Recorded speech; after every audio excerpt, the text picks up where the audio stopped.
Now, welcome to Fangin Around. I'm not sure if should we give this an episode number? I don't know. Is this Fanging Around? Do you want to do some quick Fangin Around news and stuff? Do you have anything to talk about? The new museum exhibition opened at the West Australian Museum, unveiled 200 Years of Bridal Fashion. It was awesome. Or it is awesome, or pretty awesome. And I got to hang out with the curator of the exhibition over from the Victoria and Albert Museum in London, Edwina Ehrman, and she is incredible and pretty spunky and charming and British. So there you go. So did you say what is in there? History of bridal fashion? Yeah, essentially of British or English bridal fashion over the last 200 years. So no Australian stuff. I think there's some kind of intersection stuff. England? It's touring from England, okay. But because it's V&A, it's like English stuff. Yeah. Yeah. It was good. I started watching Community, 3 episodes in. Got a couple of laughs. I'm hoping it'll get better. Some shows take a while to get there. I think it's like one of the shows you won't like. You don't think I like? I found it a bit irritating. But there's some episodes I think you'll enjoy. I'm happy to have it on in the background. Because there's some sort of tribute episodes that are sort of themed, and I think you'll dig them. Yeah. More than other people. I don't like the main character so much. Of Jeff Winger? Yeah, I mean, he's supposed to be annoying, but I don't know. They all the characters are like hyper caricaturistic. I don't know. Have you noticed, like, he's always on his phone texting? No, because I have been on my paper drawing while I'm watching, so I'm more listening to it as a radio play. So I'm doing what he's doing. That's the thing that everyone's worried about. That it will happen now that the craze gone. Everyone's like, well, wait, what's he? Who's the person who's doing texting this like 4 seasons? Because he never. If all his friends are in that room, then who is he talking to? Are all his friends in that room? Well, I assume he's a really cool guy. Yeah, but I think there's a lot of episodes where he's like, turns out he's a bit of a loser. Oh. You know, the typical thing they do. Yeah, I haven't gotten to those. But basically what we're going to do is if you're listening live, obviously if you're not listening live and listening to this podcast, you can pause right now, go grab a copy of Space Odyssey 2001 by Stanley Kubrick. 2001 A Space Odyssey. It's 2001 A Space Odyssey. And yeah, get the DVD, get the Blu-ray, rent it on your Apple TV. If you've got a celluloid version, then by all means, reel that thing up. And we're going to do... Because Fred, if you haven't noticed, Fred is not here. Well, we haven't done a roll call. Oh, sorry. So they wouldn't. Hi, I'm James. And to my left? And to my left, or my right? Is Campbell. Oh, actually, I'm opposite you. Yeah. Well, it's just 2 of us. 2 guys in a room. And we can't really see each other because we're in the dark because we're going to watch a movie. Yeah. It's a bit romantic. Yeah. And I hope you don't do that kind of yawning. He's trying to get me drunk, and he's going to do that old... put his arm around me. Yeah. Which will be interesting because we're about 3 meters apart. I like to keep my distance. Fred on a first date is away interstate. Harry, I haven't even spoke to. He's international. He's obviously international. This presents a problem that could become a regular thing, is those 2 are going to be away. I think me and Cam are going to try and keep the podcast going as long as he's still in Perth and before he moves to Mexico or Tasmania or something like that. Yep, yeah, definitely. So it might take... This podcast might become quite because it's going to be 2 artists. There's no scientists to keep us grounded. No, and I think it's going to be a bit experimental. But I think we're going to try and get some guests come in to maybe do a normal panel podcast like maybe every other week. And on the other weeks, we're going to do something experimental. One of the things we're going to try tonight is we're going to do a alternative commentary to 2001 A Space Odyssey, which is why I was like, hey, grab your copies. Your copies or and hopefully rentals or whatever. Or whatever. Because you could do a digital rental, couldn't you? I also might try and upload it to YouTube with the commentary synced up to it, because I think that comes under YouTube's fair use as a review, because we're kind of like reviewing the film as we go. That'll be whether or not that will happen is a big if. So it's probably better off, and if you've got your own podcast player, it's easier to sync up and use your own choice of gear in your own setting rather than having to just watch YouTube. So basically what we're going to do is we're going to start playing the movie. I'm going to say when well, I'm going to say when we press play on our copy, and then we're going to describe the first few scenes so that it enables you a chance to pause and sync up or whatever. Yeah, it'll give you an opportunity. If you're listening live and you want us to answer a question about the film, tweet us in. Questions, well, we did get a late question in and a late tweet. Oh, right. We've got a question from one of the Ryans. Freshly carbonated. I'm not sure which one it is. Sorry. Is soda water carbonated or is it sodarized? Sodanated. I think it's carbonated. It's carbon dioxide. Why isn't it carbon water? I don't know. Is there soda in it? Like baking soda? No, it's just carbon. No, it's not carbon. It's hydrogen. Is it? They put inject in. Oh, so they put carbon in. Carbon dioxide, yeah. Why isn't it carbon water? But isn't soda a short name for bicarbonate of soda? And then, which this isn't, though. Yeah, but isn't they just inject carbon into something to make a bicarb powder? Bicarbon. And you can probably, I don't know, maybe that's how they used to make it, is they used to put bicarb soda into the drink to make it fizzy. I don't know. It feels nice, though, when you're drinking it. Unless you drink it every day and your tongue sort of gets numb, like it's constantly burning your tongue, like me, and you start to freak out and go, maybe you should go on a just normal water, break, still water. So yes, question from one of the Ryans. Ryan, one of the Ryans has emailed in. So apart from your podcast, I know nothing about Gimmerish FM, LOL. But I've noticed before the podcast, James is talking to some chick. I'm guessing this is an old recording. Who is this girl and what is the segment? Have you considered getting her on the show? Yes, we're getting lots of requests to have girls on Fangin Around. We do. Yeah. The question you're possibly listening to is the old Betty and the Beast podcast, which was an agony aunt podcast where James the Beast and a girl you were the Betty, weren't you? Oh, right, maybe, yeah. Got on and we answered people's questions that they emailed in, and specifically like love life questions and stuff like that. Sometimes medical. If someone had gout or something and needed some advice, you'd just give them a bit of... It wasn't just relationship. Yeah. Whatever. Anything, yeah. Yeah. And we'll answer in the most unprofessional manner possible. Yeah, and I think you've got some news about that show. It might be coming back. So, yeah, and in terms of Gimmerish FM, there's Fangin Around. You might have been hearing a rebroadcast of an old Betty and the Beast. Yep. And there's also Cidercast, right? Yeah, they don't play on the show because they're not really time. You can't keep repeating them because they're not. They're so concurrent, you know. The Cidercast ones after a week they're out of date, you know. Yeah. So you don't replay them. We only do them live on Fangin is timeless. Really. Yeah, Fangin is absolutely timeless. There's probably other stuff you'll hear, random stuff that people have just come around to Gimmerish Fam and recorded something, and in fact, there's a lot of stuff I've got to put up because they just extended my account so I can put more stuff up there. So okay, so it's good that you're keeping these things for posterior. Oh yeah, people love just tuning into radio, just getting anything at random, you know. All right, well, we'd better get started, I think. Yeah, we're going to go. This is like a 12-hour film, I think. We've got the director's cut, and it's a big one. It's a whopper. So what we're doing is we're going to do alternative commentary of the movie 2001 A Space Odyssey. Yeah, that's the title, by one Stanley Kubrick. Yes. Okay, so I'm going to press play on the Blu-ray copy that we've got now. So if you've got your own copy, press play right now. Oh, no, wait, don't do it yet. Blu-rays are very slow, and it's playing... Oh, blackness.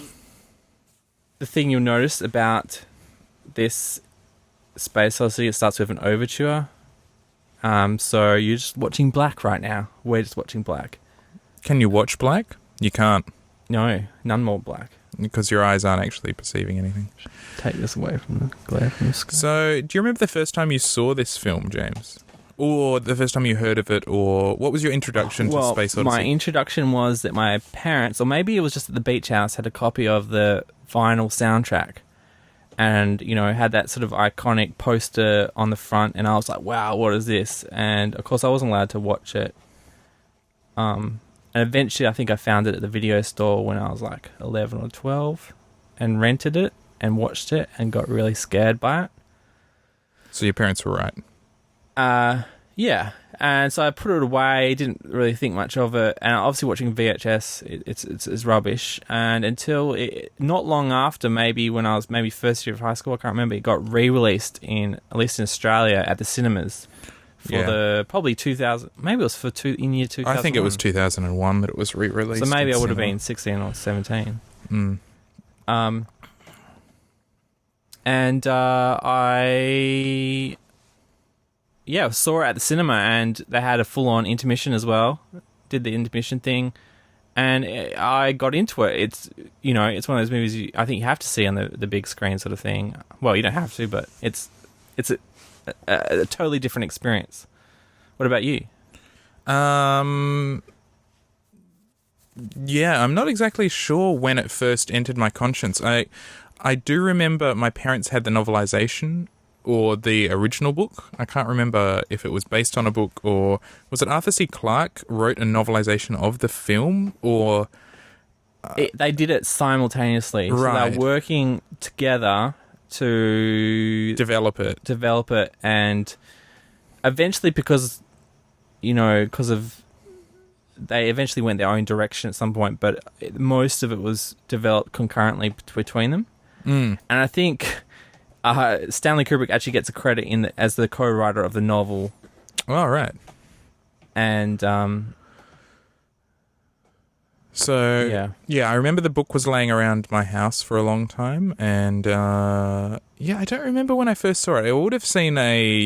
I assume I would have seen a VHS copy at some time at home, or perhaps it was a DVD copy. A bit blurry there. But I do remember seeing it in high school in the cinema, and I'd already seen it quite a few times, like 2 or 3 or more times. And it's just one of those films. So the MGM logo's just come up? Yes, the MGM logo, the short-lived blue, just a line logo. It's quite nice, actually. I don't recall that one. And I think now we're about back to hit to the black title eventually. Now, what do you think of overtures? Down with them? In that regard? Yeah. Like used like that? Yeah. Look. And in general. Okay, I guess we just got to start. This is one of those like definitive films, really, isn't it? It's always, top 10 greatest films of all time. This is what, always up there. But people either agree with that or they this is a rubbish film. And I've got to lay my cards on the table right now and say this is, for me, just it's a perfect film. Yeah. So that overture, perfect. But in general, you don't. Well, I like that idea of that kind of priming you for this journey. It's part of it. It's you're sitting in a contemplative space. Your mind is sort of being wiped and prepared for what you're about to see. A Stanley Kubrick production just comes on the screen. Yep. And now, what are we seeing? The title with title the copyright logo at the bottom, which is weird to me that they'll disrupt. It's a bit ugly, isn't it? That logo. Kubrick always seems to have issues with titling. They've got the title. The font of 2001: Space Odyssey title is so iconic. I wonder that font, is that Helvetica or something? It looks it. But then they go and put the copyright under them. It's like legal department got in there and said you have to do this. I'm sure Kubrick wasn't like, make sure you put the copyright at the bottom. Yeah. Now we see the dawn, sunrise coming out. So what? Yeah. So it's always been a favourite of yours. Yeah, and it was probably one of those films where I watched this and I was like, wow. Watching these things moved from the movies to cinema. Mm-hmm. This notion that there are tiers or levels of this medium. There's Ernest Goes to Camp, and there's 2001: A Space Odyssey. There's these layers, and different directors are operating at different levels. Mm. And I think Kubrick was one of the first directors that I became aware of as the role of the director. Yeah. When you're young, you're sort of like, well, it's all the actor. Yeah, like I remember I always wanted to see the next Jim Carrey movie or Pauly Shore movie. because I just assumed, and then I was really disappointed when some of them were not as good as the others, and I didn't understand why. You couldn't quite understand, yeah, right? Because and it's potentially that actor's doing the same level of work. Even though I understood that in books, I used to follow authors like Roald Dahl, C.S. Lewis, Morris Gleitzman, and all those Australian authors. Or English. I mean, can we just talk about this shot? That's incredible. Was that a matte painting? Was that shot?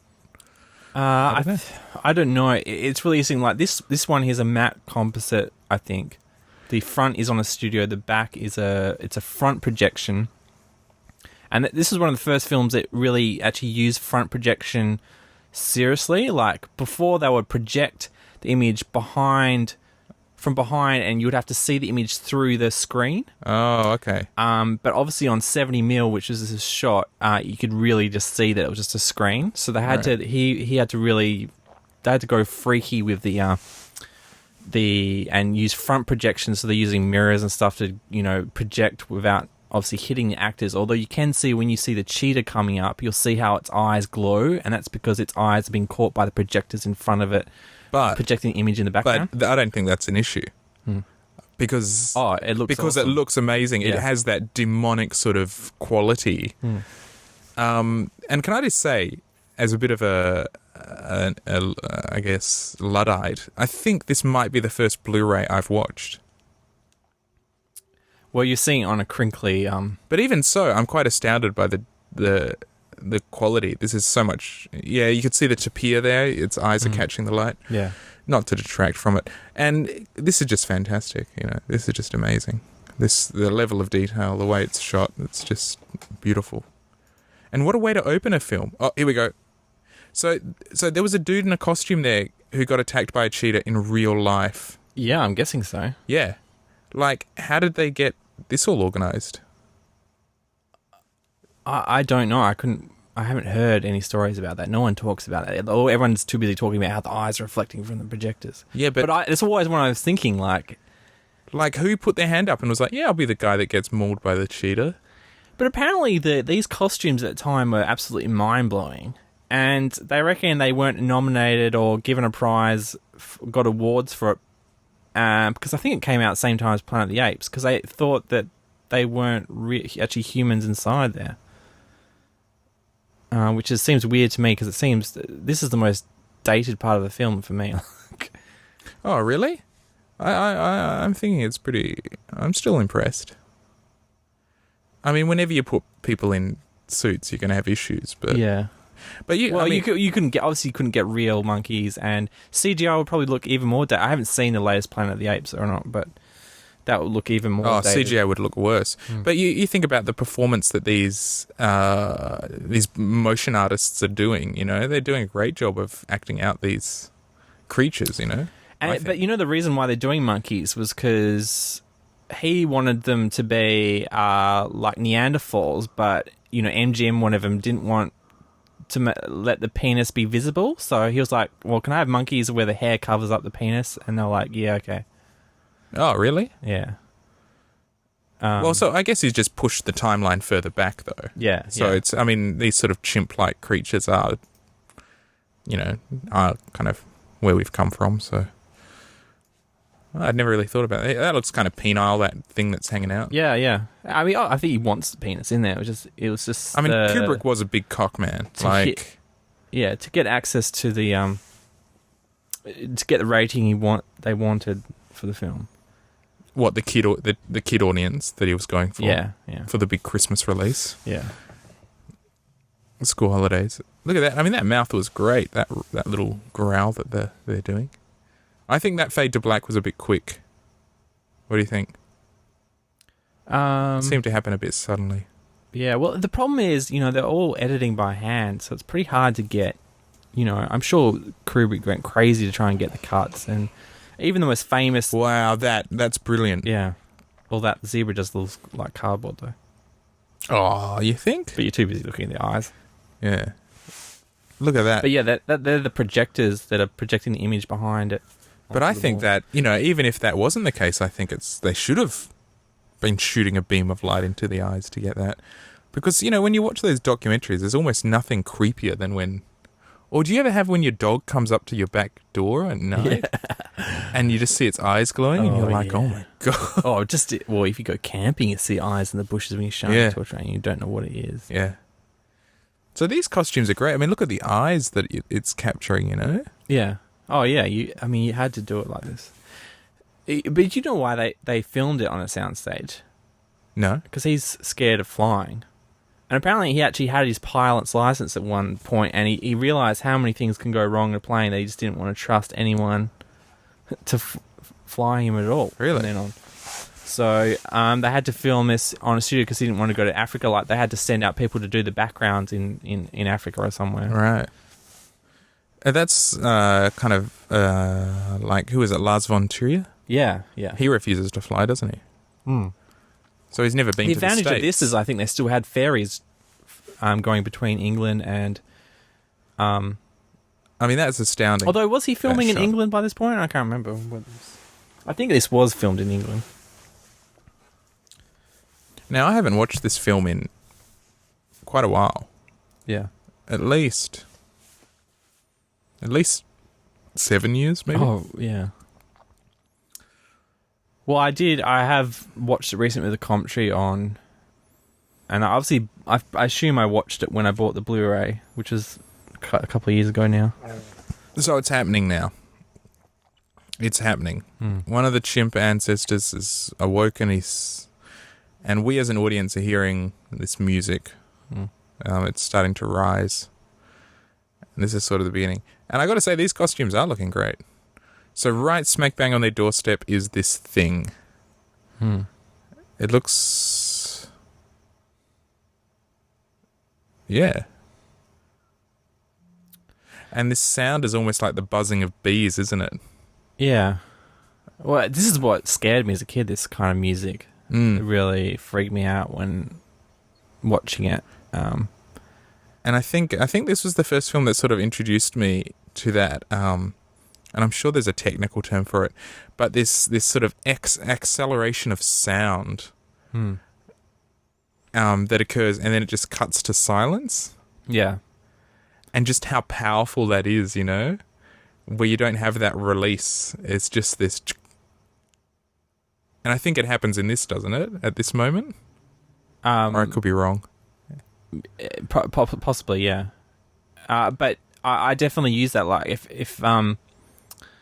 if you, there's this short film I made, which I didn't write. Like, I directed, so I got to at least try and be more sort of director orientated. I love this the way he's touching this. You know, like he's so. And some of them are running up and sort of. That's it. You know, there was a lot of touching it, just like controversy about. Well, no, there's a lot of talk about what it represents and stuff like that.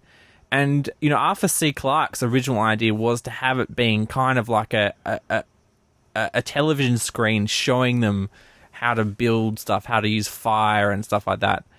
And, you know, I think they actually built that for the film, and it just looked so cheesy, and with the technology they had at the time, that it looks stupid, and so they kept trying things until they got down to boiling it down to the most purest. Oh, they've stripped it down to absolutely nothing. And because of that, it's this elegant, believable object. And it's that whole thing of, you know, and here's this shot, you know, just spectacular. How does he do these things? How does the one's mind? Oh, and there we go, the silence. Cut to silence, yeah. Just stunning. But yes, well, as I was saying, I use that same. I did this film, The Visit, and I just with the tools I had at the time, I just totally tried to rip off of a Kubrick film, which I've never seen this. Because at the time I was just writing. I was just completely obsessed with Kubrick, which is my Kubrick phase, which I guess every filmmaker goes through at some stage. But how can you not? And especially when, you know, you see one Kubrick film and you go, that's amazing. Yeah. And then you watch the next one and you go, that's amazing. And then you watch the third one and the fourth one and you're just going, how is this possible? I mean, I remember thinking that when I went, oh, Kubrick, I'll have to check out his other films. I just remember thinking, how is this possible? Well, that he's that good. The other thing that it blows my mind, which is something I've written down we should talk about at the start, is that the context of when this film was made. Can we talk about what else was released in cinemas this year? Yeah, well, okay. I think this came out in 1968. I should actually know that for the commentary. And here we go. This is, among the multitude of classic, iconic scenes and images, this is another one. How many have we had already for this film? We should having a running tally. A running tally. But is every shot kind of sort of iconic in some way? Well, it's to that point, isn't it? Sorry, what else was released in this year? Well, this came out in 1968, but they were working on it from 1965. Like, he spent a lot of... this is the advantage of Kubrick, and this may be his first film. He had just ages to... He just spent as long as it took to make it. Possibly the only thing he was racing against was the fact that America was actually going to go to the moon in 1969. Whoa, that cut was just incredible. So much is made about the cut where he throws the bone, but that one from the skull to the tapir, I love it. And then, here we go. Oh. I think it's quite interesting that he chose, like, the first tool to be a weapon. That he's trying to represent it as the first time an animal discovers a tool he wants to use as a weapon. Yeah. Rather than when I guess I've always thought of, they would use tools to make fire or scavenge for food. No, it would have been as an extension of one's arm, I think. Yeah. That's what something like a club is. Obviously, we're coming up to see what happens with this weapon. Well, yeah, now they're eating meat. So this I think represents, this shift. And they can kill all the tapirs and eat them. Yeah, whereas before they were existing coexisting peacefully, and now they're all gorging themselves on the flesh of these creatures. It doesn't yet look like they've developed fire. Oh, look, there's even a baby chimp. So they must have gotten it. Kubrick must have actually gotten baby chimps in for that. There's no way a kid could have fat in that. I listened to a commentary with... No, a podcast with... oh, wow. What's his name? Douglas Turnbull, the special effects guy that did 2001. Yep. And he was talking about, using people in costumes and stuff like that. And he was approached to do this after, obviously, this movie. It came out 10 years later, but obviously from his fame from doing this movie, he was asked to do this special effects in Star Wars, and he wanted in his first directorial film, which I think is called Silent Running, he had little robots like R2-D2 as well, and he got double amputees, like people who had lost their legs and were just walking on their stumps with the knees to be the robots, and he was just like, "Oh, George Lucas just used midgets." What? So he was critical of it. He was saying, "Oh well, it was really out of place in the context of this podcast, which was talking about the special effects of 2001." And here we see, what is intended to be the first murder. Yeah. I think. I think that's really what's representing, and the horror of murdering someone, of killing, of taking the life of another. And you see this lust of power and the thrill of this one kind of tribe that have mastered tools and are using it to dominate their neighbours, And here we go. And up goes the tool. And the most famed cut in the history of cinema. Yeah, pretty much. And down it goes again. And the silence again. So, sorry, what else came out in this year? And the introduction, again, one of the most famous music cues. But yes, I don't... Why isn't you working, computer? But it came out in 1968. This was his first film after Dr. Strangelove, which I think came out in 1965 or something like that. Oh, okay.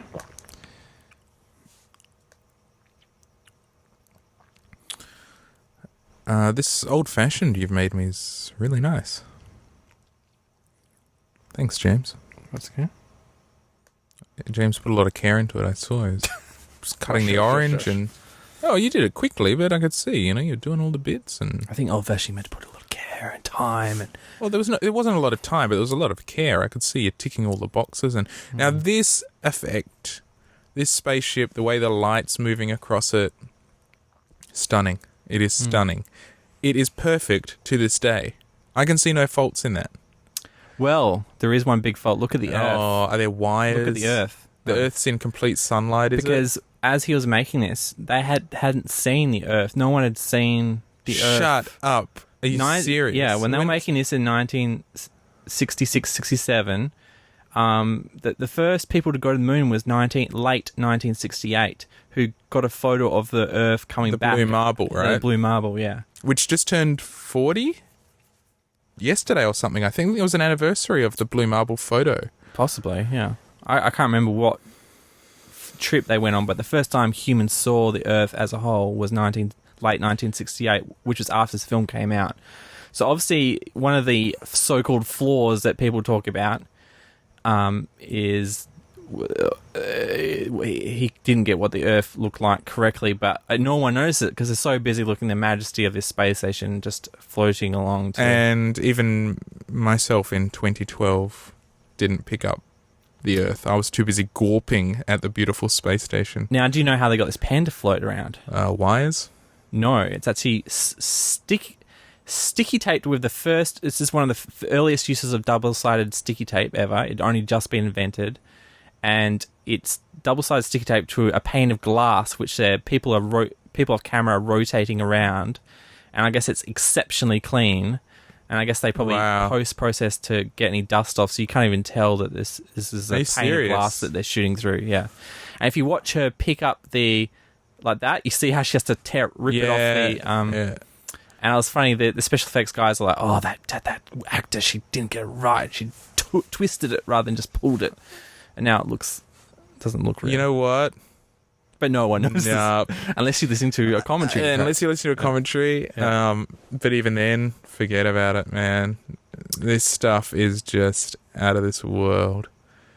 And this, you're watching a Blu-ray first time. This doesn't really do it justice because I don't know how in focus this screen is, but because we're watching on a bed sheet. But it is, it looks perfect. Like, trust me, if you're watching on a flat screen, it does look perfect. He put the thing about this. He put a huge amount of care into the image quality. Back then, he would. He didn't want to make extra prints of stuff. To do effects of, because each time you make a copy of it, back in the day, it's not a digital file, it gets lower and lower quality, as you imagine, like taking a recording of a VHS tape, it degrades. So he wanted to do the special effects on the original negative. So basically they had to do millions of takes of stuff, so they had, if something stuffed up, they would... they'd use the next reel, right? Yeah, they'd use the next take to do it. Obviously, he's famous for doing lots and lots of takes, but this is one of the reasons why he did it, because he wanted to apply the special effects to the original negative to get maximum image quality. And you can tell that now, like watching the Blu-ray, you're walking at a movie made 44 years ago or whatever, and it looks perfect. The image quality like you've said, we're watching it on a bed sheet that's, it's not pulled super tight, and we're projecting it, and fuck me, it looks good. Like, it looks really good. It looks better than most CGI films today, because they have this fuzzy look because of the rendering and stuff like that. Can I just say, and this is an argument I think probably one of the first arguments that you and I got into was CGI and models, really, wasn't it? And for me, CGI can do a lot of fun stuff, but man, if you've got a good model maker, you can do incredible things like this. Yeah, yeah. And the thing about this film is that, and I know you're a huge Michael Bay fan. Yeah. But that's fine. But Kubrick, he's shooting this stuff with such elegance, and such sophistication, and such a delicate touch that, I think it all just is so complementary to one another. Well, Kubrick shooting Transformers 2 probably wouldn't be such a good thing, but Who knows? Right, maybe. but if you... I know you don't like Michael Bay, but I look at them I love in Bad Boys. a similar light. And the way they approach things, like he's obsessed with image quality. That's why those Transformers do look just as crisp as this image, because he pushes it and pushes and pushes it. It's like, I want the best quality image so it looks as real as possible, and he wants to film as much of it as in real life as possible before putting CGI in. He's the opposite of like George Lucas or whatever, who just want to film it, do it all CGI.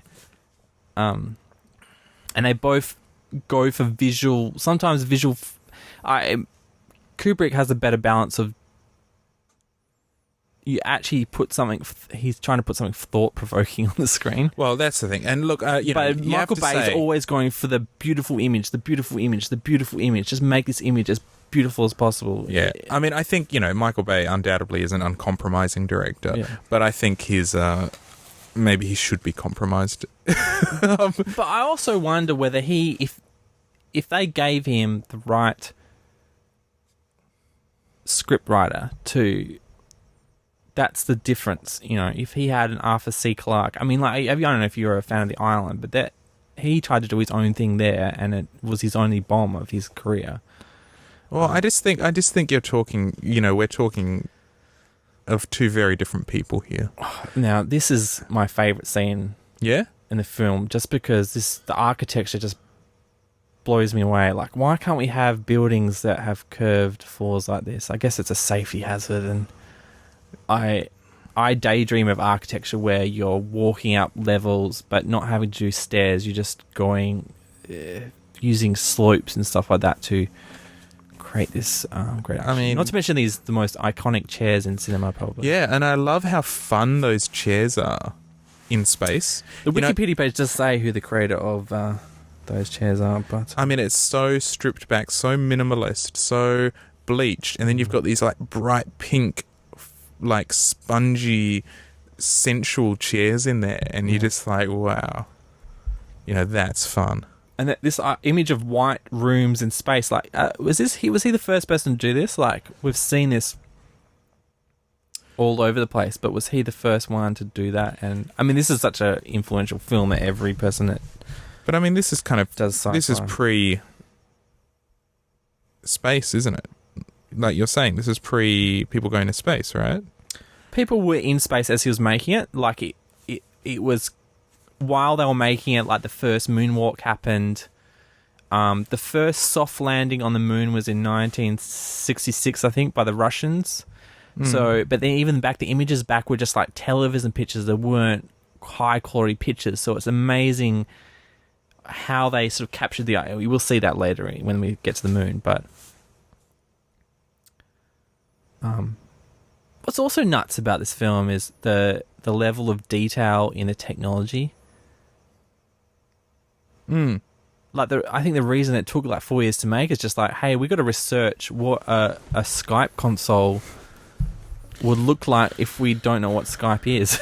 Well, yeah, it's like they've got the designers instructions on the screen. Yeah, and there's a little camera at the top. You can freeze frame. I think there's a toilet scene coming up. You can freeze frame that and actually read the instructions for using a zero gravity toilet. The level of detail. This is his daughter, by the way. In the film. He was charged $1.70 for that phone call. I don't know with inflation how much that is. It might be 5 cents. Oh, it could be $10. Yeah, I have no idea. That woman with the black hair. It's probably what it would call if you actually called over using the traditional methods rather than Skype and bypassing the phone company. Yeah. Great costume design. Great hair. Andres Mishlo. Yeah, and here are these chairs. Yes, please sit down in these lovely chairs. So he's on Hilton Space Station 5. Gifts. What else does it say in the back? Gifts, drugs. Can't quite make out lots that last of lots of product placement. Just to create detail that people would, of the time, identify. Hilton's still around, but some of these other companies aren't. Yeah, I don't think it suffers quite as bad. Isn't the telephone a Bell telephone or something? Yeah. I mean, I don't think AT&T, but I don't think it's quite as not bad, but like Blade Runner had a lot of stuff in it that. But I kind of like that a lot of the stuff in Blade Runner's gone now, because then it becomes this sort of alternate future, yeah. where you're like, oh, Atari, I think is one of the things, and you're like, oh, it becomes this almost roguish alt universe where these companies made it and the other ones failed. It's kind of exciting. But I mean, Pan Am itself, which we'll see later, is such an iconic. Oh no, we saw it before, didn't we? It's such an iconic airline. They had that TV show that was on. We're recording this on the 10th of December 2012 for the history books. 11 years after this was supposedly set. Yeah, I mean, we're in the future, and where the fuck's our space travel? Yeah. I'm drinking a drink that looks suspiciously like his drink, though.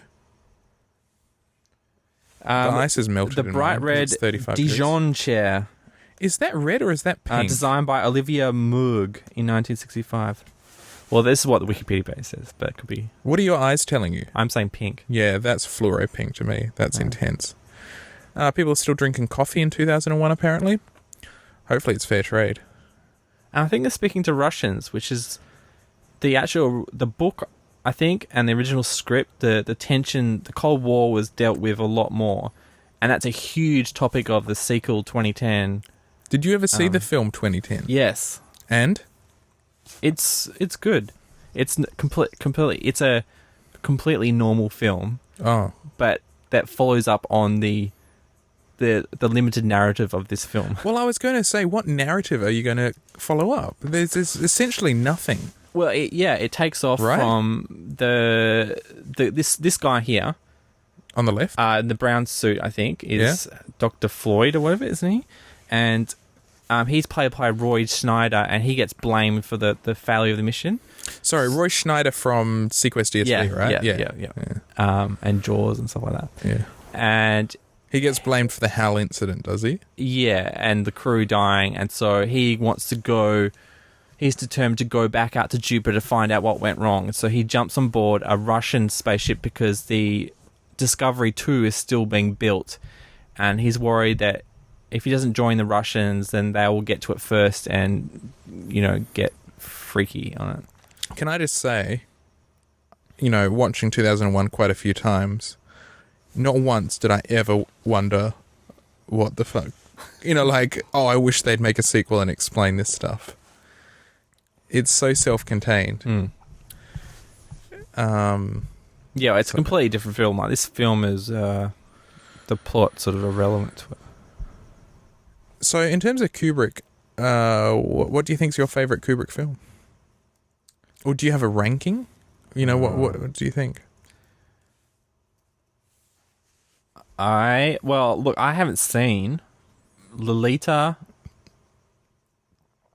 or The Killers, like anything the only early films of him I've seen are Paths of Glory and Dr.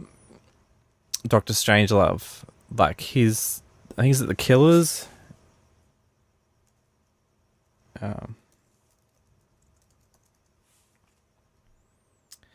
But yeah, my favorite, Eyes Wide Shut is one of my favorite films of all time, and I'm a huge Barry Lyndon fan, and so they would be. Eyes Wide Shut is one of my favorite films of all time. I felt like he was at the top of his game, like right before he died. Now those illustrations look like they were done by Eric Carle or something. They were brilliant. And there was a fish. I just love the outfits of the air hostess. I was about to interrupt you and comment on those, but I think we'll see them again. Yeah. Oh, here we go. And here's another iconic scene, I think. Doesn't it rotate and or is that later? And she's wearing the Velcro shoes, isn't it? Yeah. And that hat. And, The Fifth Element had, fun air hostess designs, but for my money, this is where it's at. Oh, I hope they bring this back, when Virgin Galactic goes. Yeah, they should just totally rip this off. In a good way, Oh, here we go. And here she goes. Yeah. And of course, this is an old trick, Yeah. the way they do this, but it still works. So basically, the camera's locked to the set, and the set's been spun around. But it's a bit weird how slow she's walking. Oh, well, it's one of those scenes which hasn't rung true to me. So I'm like, why is she walking so slow? It's just these Velcro shoes. Yeah. And can you imagine the sound it would make? And here the camera's moving on the set. And here are the appreciative pilots. Oh, yeah.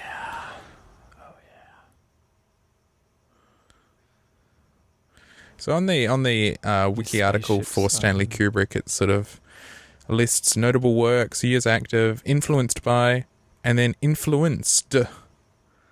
What, and influenced like everyone? Yeah, I know. What are you supposed to say there? Like, there's a list: Woody Allen, P.T. Anderson, Darren Aronofsky, and you just go, why don't you just say every motherfucker who ever wanted to be a director?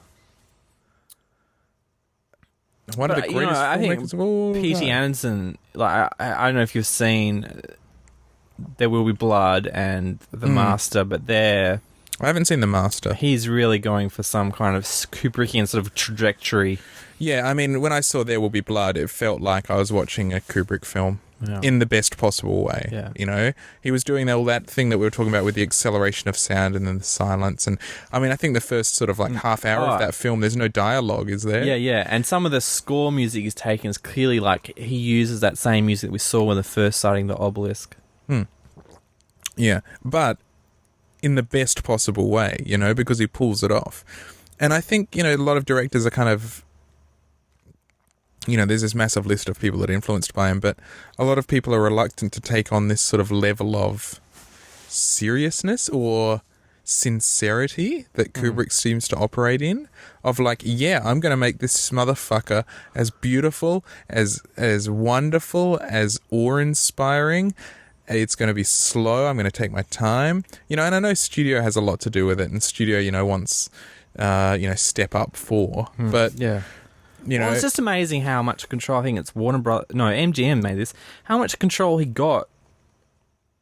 Dr. Strangelove must have been so huge for him to be able to get this amount of control on a film. I imagine someone trying to make this now who's not making it as an independent film, like even,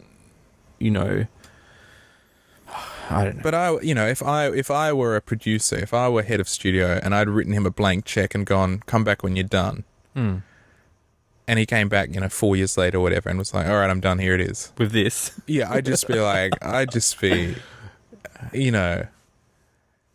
even know. I'd just be crying with pride and joy. Really? And if you personally, yeah. Yeah, if me personally did it, maybe not if maybe I'd be crying for a different reason. But look, it's listed as one of the greatest films of all time. It still holds that title. But I mean, at the time, it wasn't like it was almost pulled out of theaters within a couple of weeks. It was only like the drugs culture of all these hippies turning up at the time, going, I'm going to take acid, because I think that was like around the acid culture, was it? I don't know when the Beatles were going in, but turning up, doing acid, and they just wanted to see the end sequence on acid, and it's what saved this film financially. It's not even the end sequence, though. Look at that image. Oh, yeah, I mean...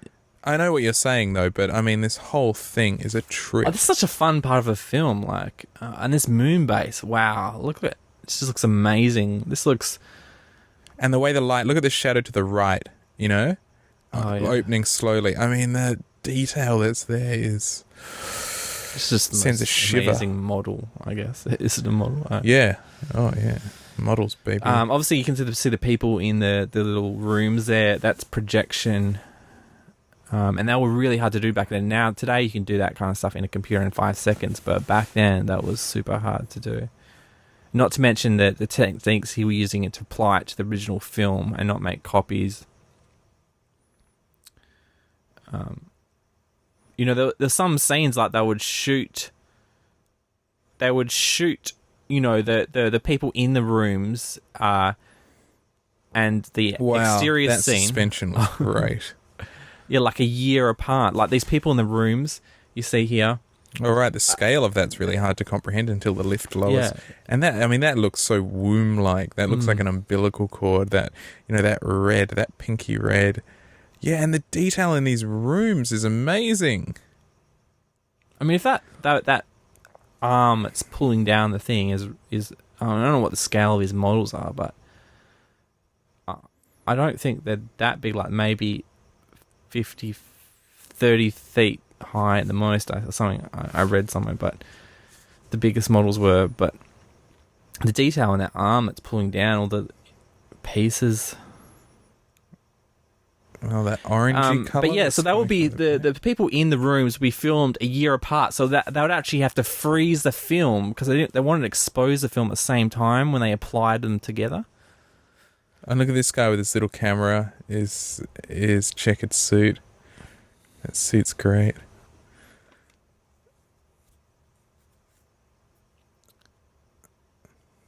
And here's some more gorgeous chairs. Oh yeah, so iconic.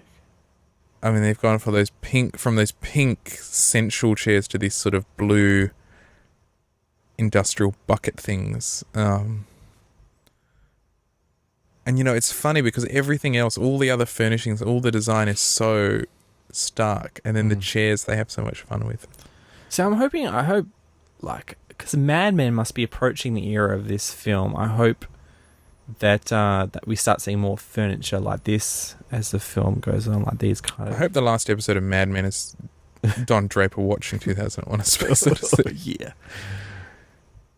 And being asked to try to figure out how to market it. Because that's what happened. They haven't been to the moon yet, have they? I don't think. They haven't got to.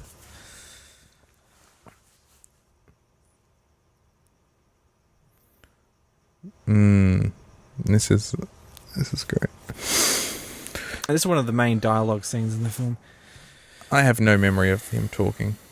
Yeah, this is a problem with I haven't seen as well. I don't remember what he's talking about, but this is, I guess, they're setting up the mission, and this is stuff that they don't tell them. Oh, right. And what? There was a space. They found something. Yeah. And there's no more recordings. A bit mysterious. Going to go check it out. So they do the whole Prometheus thing, basically, don't they?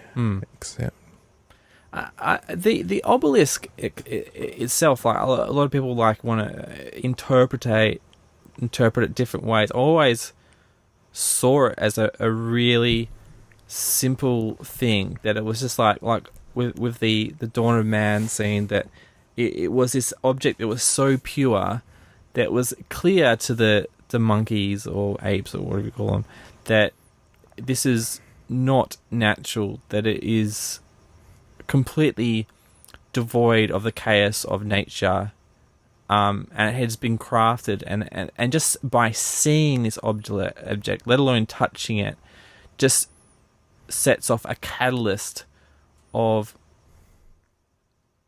we can create things, we can do things, we can strive. Just that little spark on the imagination, which I think you haven't seen in Inception, but it's like, I would have loved Inception if the end of Inception was just planting an obelisk in this guy's brain, if that was the movie. And that was all that took to just this simple object, just witnessing this object. And I mean, I always thought it was this pure thing like that. It seems like a lot of people try and interpret other ways that it's like this, like the sounds it makes and everything is like an alarm. And yeah, like, I've seen this film a lot, and I don't think, for me, that's not even a question that I play with. I've read people talking about it, and I just sort of go, it's not that I don't think about this film, but it's like, I don't think that that's something, a part of it to think about. Like in the same way, almost in the opposite of Lost, where you spend the whole 6 seasons of Lost trying to figure out what's going on. Yeah. For me, this film was never about trying to figure out what's going on. It's just, going along for the ride. And yeah, is it that push, with the chimps kind of going, you can shape things. You can change the shape of things around you. And then that sends them just off drifting. And that's almost like the the cancer that is man. We have to change everything and fit it to our desire and keep on improving things.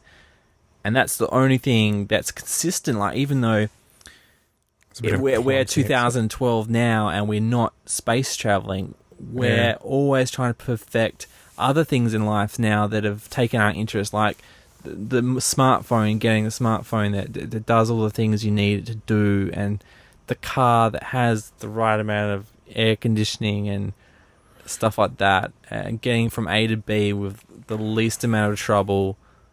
We're putting all this technology into other places, but it's the same strive as, like, we're constantly going, I can change things, I can improve, I can tinker.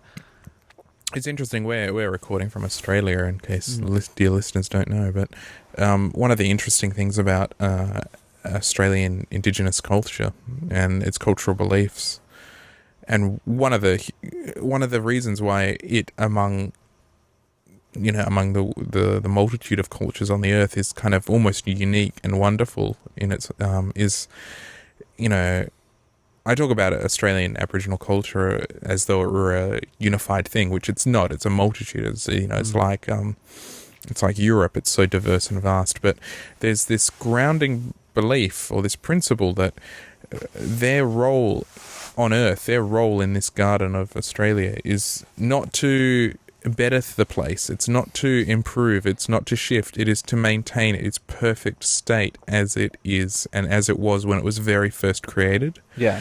So their role is custodian and guardian, which is in direct opposition to European concept of shaping the land, carving it, taming the beasts, doing all this stuff to bend it to our will. Their concept was to maintain it in its pristine condition, which is such a revelation of a concept, because you think, God, if we had stayed on that path, instead of the path we've gone down, we wouldn't be watching 2001: A Space Odyssey on a projector in a shed with a Blu-ray and live streaming to the world. But where would we be? You just wonder. It's I know. I mean, that's the idea, is that they were what's the word where the group keeps moving? Well, they're nomadic. There's no but the reason they did it was because they want that area to regenerate from their consumption of that area, so that when they come back, there's still plenty more to consume. They want to stay in equilibrium. Like, we hear all these facts about how we're consuming this planet as at a rate if it was of 2 a size planets. double the planet. Yeah, it's double the size. Yeah. Yeah, well, there's going to be a point where we can't do it anymore. I wonder what sandwiches they're eating. I think he explained. A bit of coffee? Yep, sure.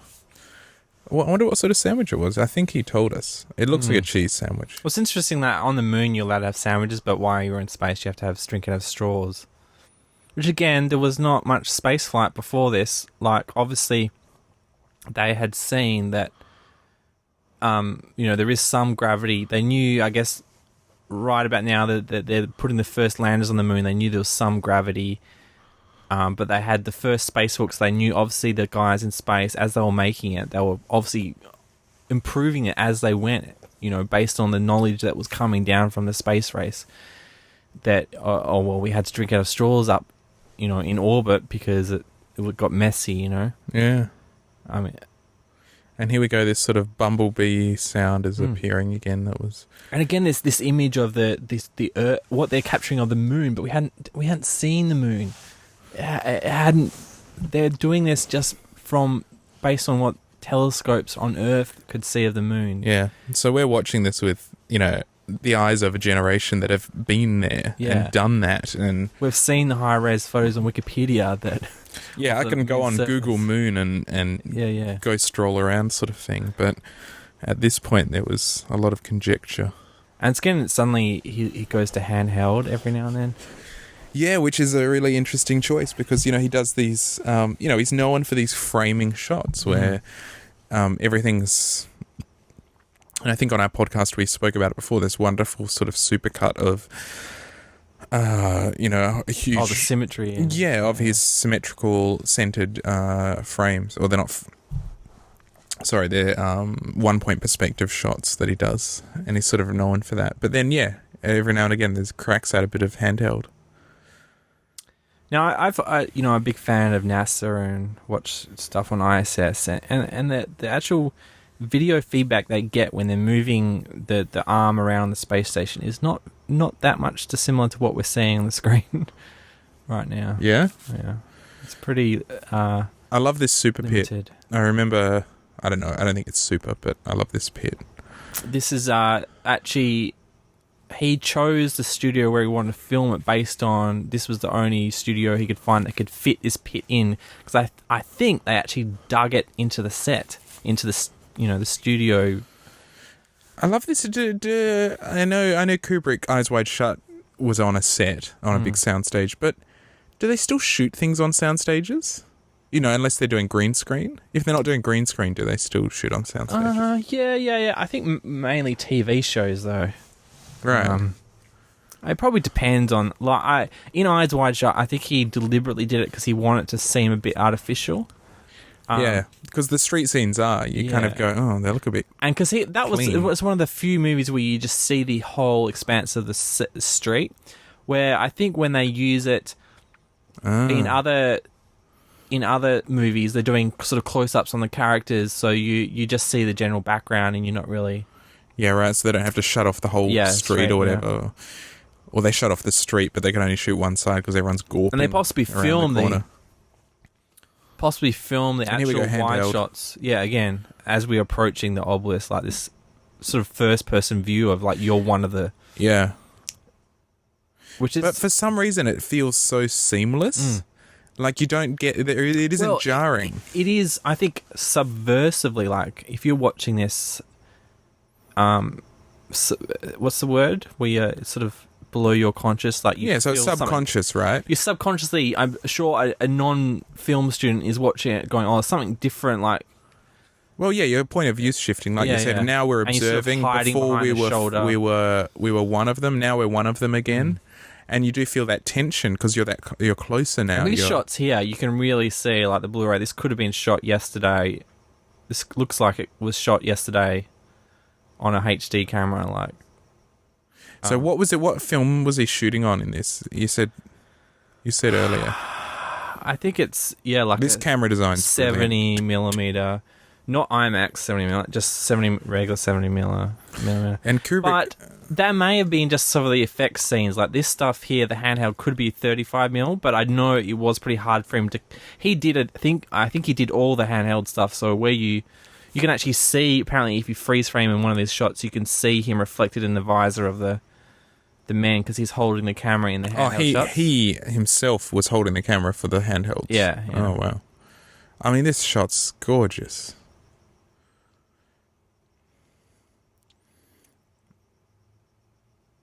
So, like I said, we're standing here. I mean, this is kind of the height of image making for film, really. From a director. Yeah. And now we're standing here on the, in 2012, the cusp of Peter Jackson's The Hobbit being released in 48 frames per second. Yeah. Do you have any thoughts on that? Well, it's interesting, that the guy who did the special effects, which is somebody Turnbull. I keep thinking Malcolm Turnbull, that's one of our... That's how politicians... Oh, and here we go. Ow, and I keep thinking that this is our sound system doing this, but it's actually... No, this is actually part of the film. And here we go, the shot again of the sort of solar eclipse about to occur. Next title card, Jupiter mission, 18 months later.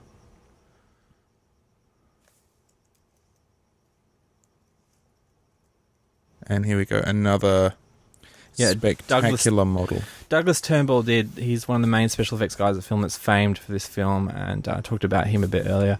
But after this film, he went on from the fame, he wanted to direct his own films. He did Silent Running, which I haven't seen. I really want to see that. If that's on Blu-ray somewhere, I really want to see that, because... Silent Running? Well, that sounds familiar. Got, Bruce Dern is the main character. But then he sort of went, he in the podcast I heard him in, he joked because like when he said he wasn't going to do Star Wars, that was sort of like because he wanted to direct his own films by that point. But then he went into development hell, and so hardly any of his films got made. So he sort of got sidetracked developing high-speed filming techniques to do, because this was one of the biggest, hardest things for him to do in this film, is because of the problem of 24 frames per second, right, is when you're panning, right, you see this judder. And so part of the reason why there's these slow-moving shots a lot of the time in this movie came about originally because they just didn't want to have that judder, so they had to move really slowly. And then that became part of the look of the film that's so famous. Now we're going into like one of the most epic sets ever made. Here we go. So again, the whole thing's on a rotation. At the time, it was built by like this whole centrifuge, they call it.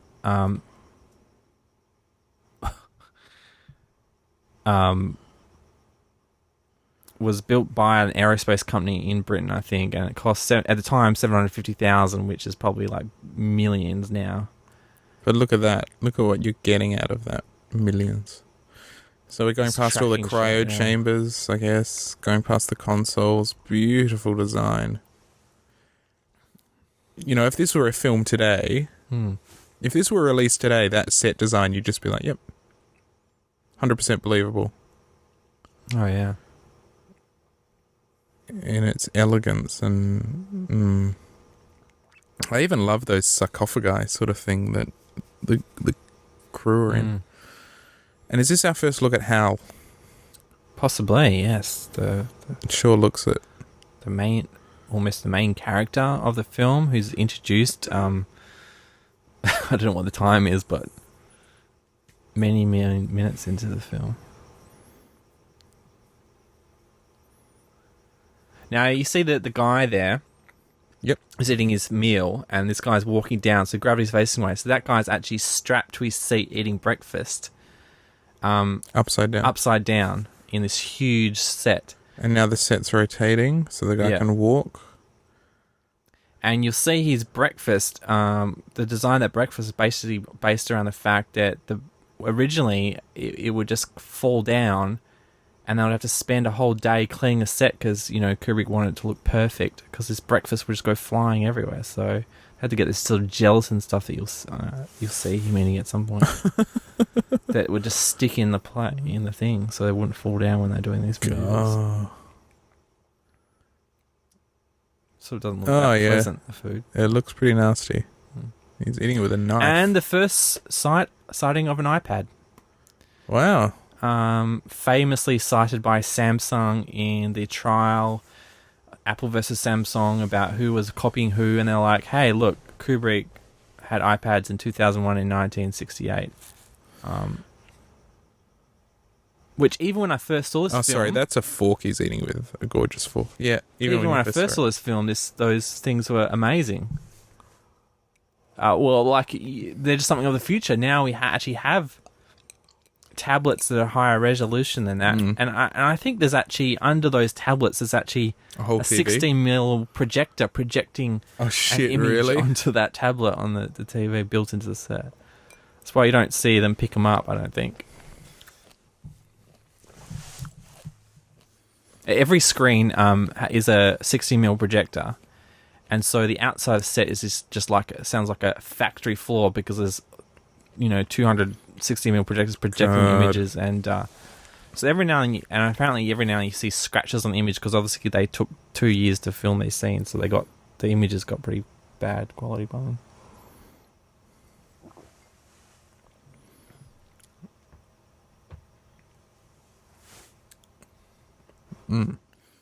But what do you think he's eating? Egg on the right, custard? Oh yeah, maybe. I think it's avocado, the green stuff. Yeah, it could be. It's or pretty mushy peas. I'd rather avocado. Why was this done? Here's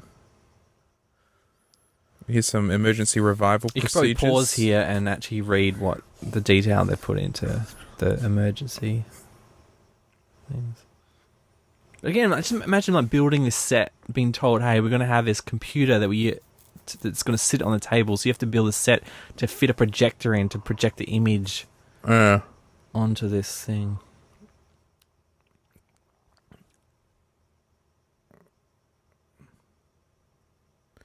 I mean, it's, up till now, the film almost is just like a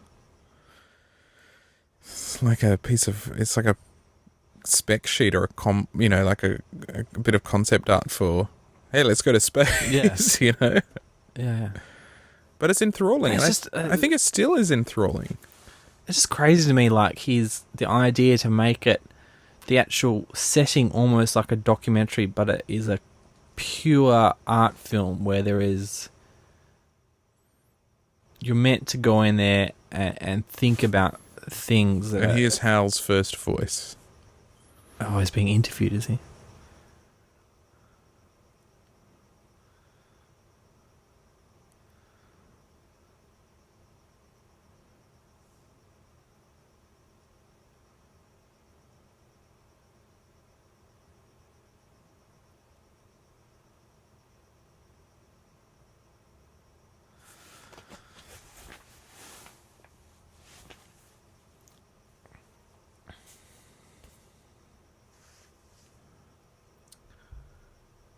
Fisheye. So that's Hal's view there. Yeah. It's interesting how sort of dirty the floor is. It's weird that I guess I could and see look at his used shoes. space, yeah. His shoes are dirty.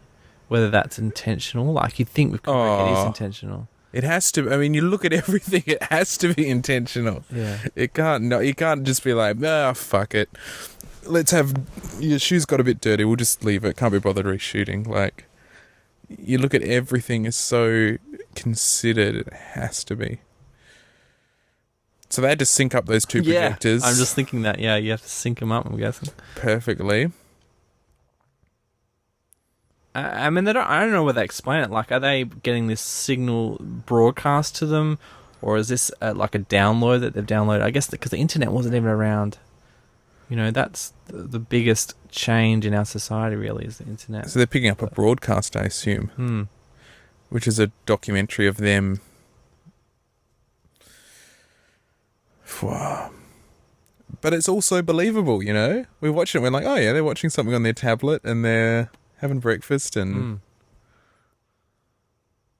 But yeah, 1968. It's mind-blowing that... Basically, the only thing they've gotten wrong is that we're not all cruising out in space. Yeah. We're not sending people to Jupiter. If the Cold War was still going on, we might be, Yeah. So how is this spacecraft propelling itself? Because it sure doesn't look like it's doing anything. Well, which is fine. Well, in space travel, that's why they're taking them so long to get there. It's just to Jupiter. It's because basically you fire the rockets, you get up momentum, and then you just cruise. Yeah. Obviously, it's taking them. I think I could be wrong, but I think it's 2.5 years in the film, and they, I think the Galileo spacecraft took 9 years or something to fly from Earth to Jupiter.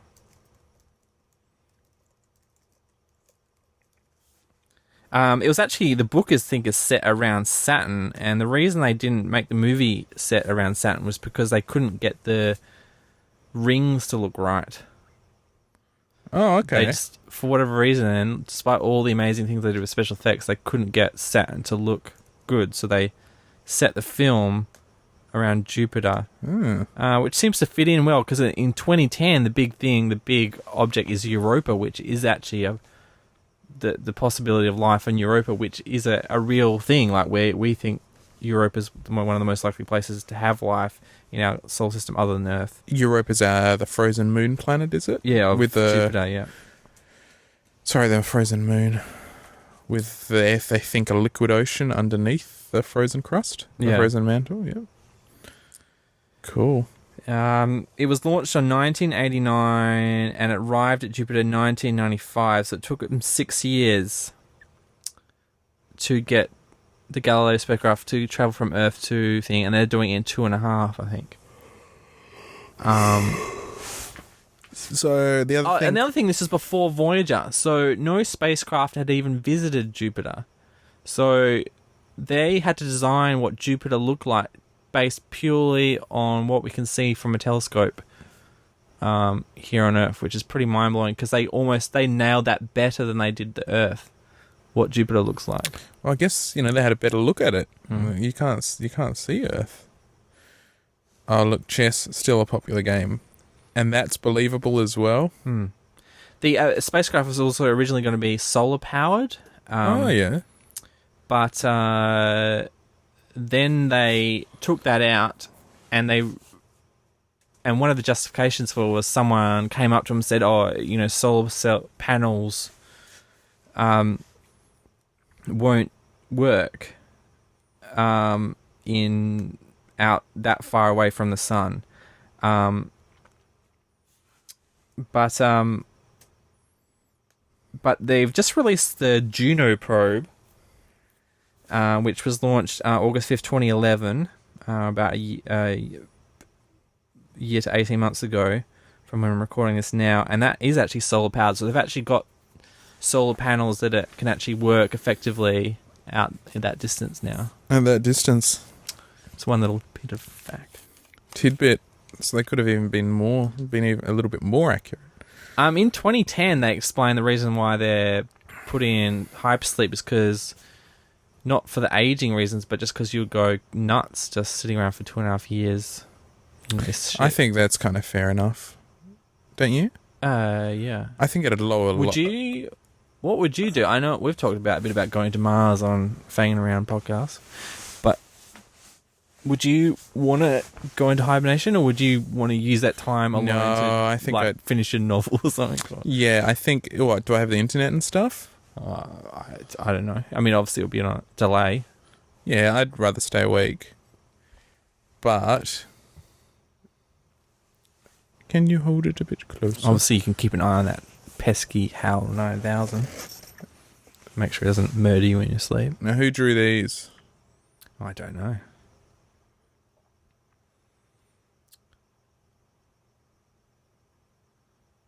But it's interesting here how human HAL is.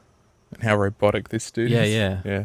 He's reminding me of David from Prometheus. Is it David? Oh, right, yes. The android character? Yeah. The one who goes mad? Because, we've never seen that plot line before. Well, we could talk about that. But this movie generated my most hated genre of films in history. Yeah, okay. It almost simultaneously... It ruined sci-fi. The majority of sci-fi for the rest of all time. When I was looking up, the Wikipedia page, I think before this, there was a heap of quotes from people saying it's so annoying that he nailed it as the best sci-fi film the first time, and it was one of the first. I mean, there's a few kind of Jules Verne-ish sci-fi films before this, but he was the first one to just go boom. Hey, the film's only been around 40 years, and we've got this quintessential film. And now all these people are trying to make 2001 rip-offs. That it's just like, hey, if it's a sci-fi film set in space, it's like people who go to space and they go crazy, and that's it. It's like a whole genre of film. Some films that I've got here is Event Horizon. Seen it. Solaris. I haven't seen that. Which is Both versions. There's the American and Russian version. Sunshine. Yep, seen it. And Sphere, which is actually set underwater, but same theme. It's on a spaceship in the water, isn't it? It's on a spaceship that's crash landed underwater. There's possibly other films that I'm not thinking of. There's plenty of video games that do the same thing. Oh, there was Moon, wasn't there? I haven't seen Moon. Yes, well, see, I almost walked out of Moon because that's what I thought it was going to be. Like, I'm glad I stuck around because the ending sort of. You haven't seen it. No, but someone mentioned the ending on Twitter and ruined it for me. But I almost walked out of Moon because I was just like, is this just going to be a 2001 ripoff? Like, I got so annoyed. But is it like the rom-com where there's just the formula and you're just supposed to sit back and enjoy the minute variations upon the formula? But I don't know. But what was the other really successful sci-fi film that came 10 years after? Star Wars. Why can't we have more films like Star Wars? Oh, There's nothing. I just have to cut in real quick to point out the most epic shot in the film, which is this one, which has got a set which is 2 segments and they're rotating, and the whole thing is choreographed perfectly so the actors walk from one segment to the other, staying with gravity. But, you know, it seems to defy gravity by the way the sets are moving around. It's insane. Have you seen Star Trek the Motion Picture? Which one's that? The first Star Trek motion picture film. I don't think so. Film. It is like a complete rip-off of this. Is it? It's like they almost tried to make it scene for scene, but replaced, you know, the Enterprise with all the floating spaceships and stuff. There's a big overture. There's lots of slow shots of the Enterprise flying past. There's a probe, which is kind of like meant to be the Voyager probe that's sending out distress signal when they're going off to seek out what it is, and they go out there and then things get weird. No, I haven't. Again, another film that obviously Star Trek went off and finally did its own thing after with Wrath of Khan. Well, that was the thing, isn't every second Star Trek film a good one? So Wrath of Khan was like the amazing the first one. Oh, this is one of my favourite shots in the whole film. So here we go, another iconic shot. And look at that. Can I just say, look at those designs for spacesuits. That's also... that is hot. He used that effect again in Eyes Wide Shut, where you're going from one room that's lit like purely white to a room that's lit blue, like that different lighting changes, and the following when the wide angle lands.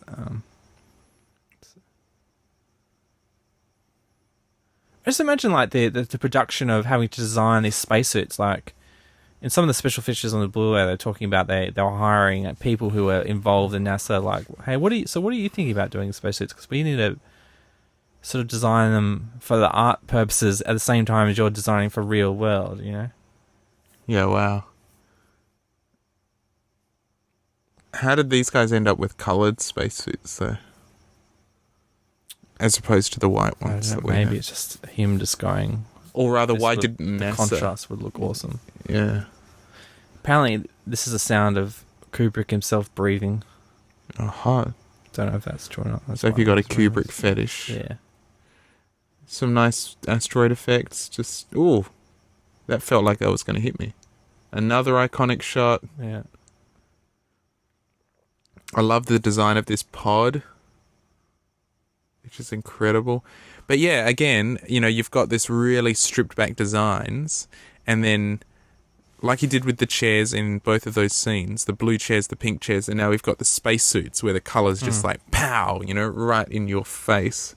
And again, it's these seats for these characters, you know, the seats were literal seats, and these suits are seats for them to sort of, you know, position themselves and orient themselves in relation to one another. There hasn't been a CGI shot that looks better than this one right here, with the aircraft exiting the spacecraft. This is the shot I hate the most. This one's probably not this one exactly, but the same angle. It seems out of scale to me for whatever reason. I don't believe the scale. Oh, okay.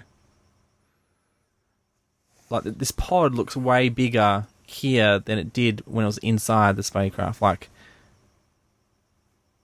I guess the humans are in proportion. Like his head, if you imagine his head in that window to the other pilot. But it's incredible how much tension there is in this sequence, and yet you don't really know what's going on. Oh yeah, in the cinema this was amazing. This stuff. Everyone was not a sound. Everyone stopped. Speaking of which, I have some Jaffas with that crinkling sound. Oh really? Wow. I think I would drown them in ice. Can I get a soda as well? Do you have any more soda? For listeners, it is hot. What's the time? It must be like 10 at night. It still must be like 30-something degrees. I swear. And a bit muggy as well. Yeah, it's a little bit moist, so we're uncomfortable.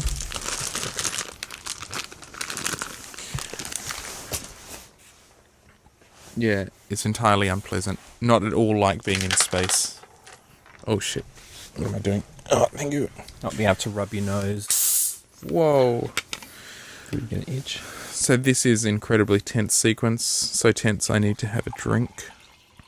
Now, do you know that Oh, that looked quite funny, like a Muppet with eyes. I just looked up and I saw that.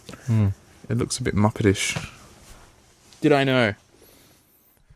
that the guy actually wrote and recorded a score for this film, and then Kubrick was like, you know what?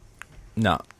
Really? And so the only music in the film is like, I think pre-recorded, from other famous recordings. Is there a record of what this score sounded like? You can, I think they did release it. Jerry Goldsprings, the famous composer, did his own recording of the piece. And here the satellite's rotating to meet him? Is it? Yeah, I think so, yeah. But it's weird how they had to, he parks the ship so far away. I don't get this bit. No, it seems a bit strange, doesn't it? But, I mean, look, that looks amazing. Has anyone done a supercut of the film with the commentary, the original score? I don't know. That's a good idea to look out for. But yeah, and when the guy who composed it died, I think they actually found the tapes in his house and they released it on CD as well. But I couldn't find it on iTunes, so it's probably out there on YouTube or something. You can find it. Or on Amazon.com as a CD, but... I mean, I often think if I had funds, what would I commission people to do? And one of them is, get someone to record Steve Buscemi eyes to the tune of Betty Davis eyes. Yeah. Another one is a supercut of all the blind jokes in Becca. Yeah. What were the other concepts we had? All the Thanksgiving turkey incidents in media. Yes, there is that. One thing I would love is a recut of the Lord of the Rings trilogy with Led Zeppelin music. All right, yeah. As opposed to the score. So rip out the score, just get some Zepp in there. Apparently there is a deep... No. Who is the band called? Brick in the Wall? Pink Floyd. I think there's a Pink Floyd song. Apparently you sync it up to the Wizard of Oz. The Stargate scene. No, in this, it's a different song that you sync up to the Stargate scene at the end of this film. Oh, really? And it goes nuts, crazy. Yeah, cool. And we could a cut of this with the score. That'd be kind of cool. So this seems a little... I'm going to say this. I'm going to verbalize this and know that I'm wrong. But that seemed a little like a lot of work to replace a battery or something. Well, this is they still do this on the ISS. In real life, they do this, don't they? Yeah. They have to go out, they twiddle around with something and head back in. So while it's so rare that they usually get you to do a bunch of other stuff, so they're out there for 8 hours or something. Are you serious? And you have to wear a nappy and you just have to piss yourself or poop yourself if you need to go. Really? Yeah. Because I guess it's one of those cases, I'm guessing, is it where... the heading out is the most risky bit. Probably, yeah. And then they're coming in. So once you're out, you might as well do everything and spend sort it out. a whole day's work out there, yeah.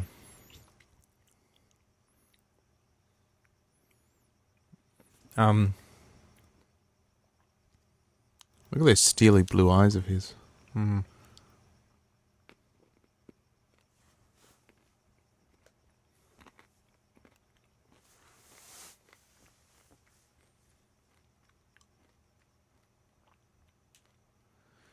So there's a bit of, I've read a lot of kind of discussions about the voice of Hal and how they got the voice of Hal to be like that.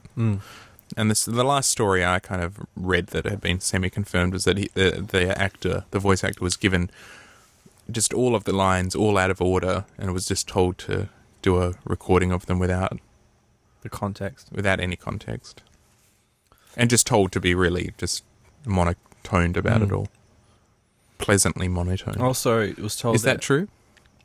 That possibly could be true. I also heard that he took his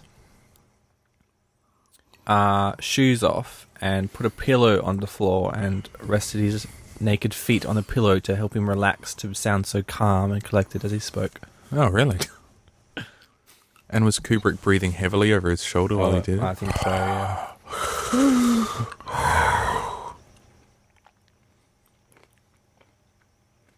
So, you know what would be really great for me was if Kubrick had placed just tiny little suggestions. It could be such a tiny, tiny little nugget of a thing in each of his films to suggest that they were all in a shared universe.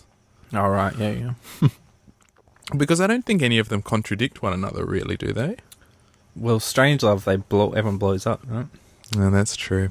But I think his films, 2001 onwards, seem more like they are in that shared vision, don't they? Yeah, they do feel like they're all somehow connected. Because I think Strangelove, although one of his big films, is very different to the other ones, to his kind of modern works, I guess we'll say. And I think there's only one other colour film he did before this, and they were more sort of classic Hollywood films like Spartacus and. But I haven't seen some of his younger stuff, and I for whatever reason.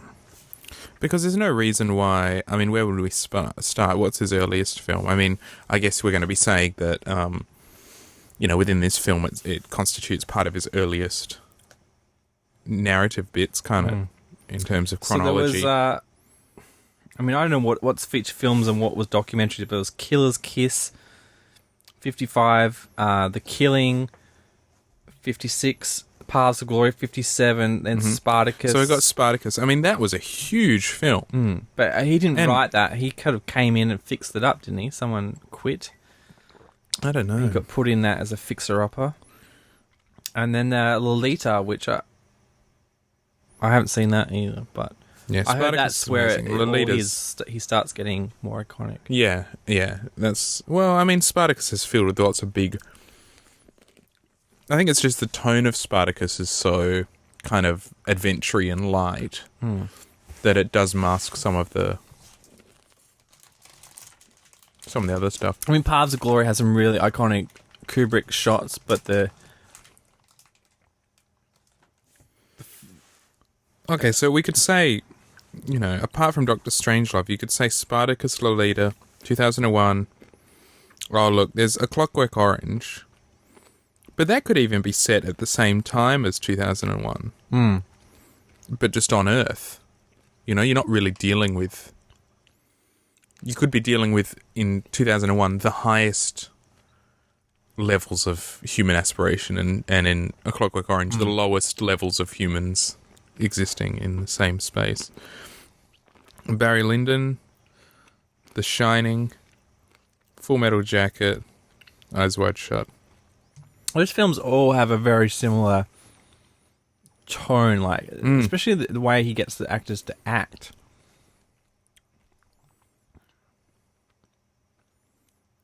They all have a very similar acting sort of style. This really cold.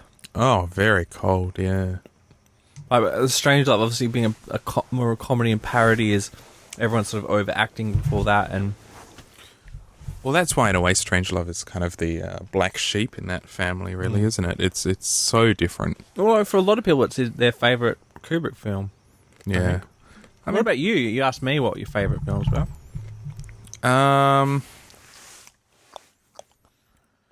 We're coming up to that intermission here with one of the great cuts.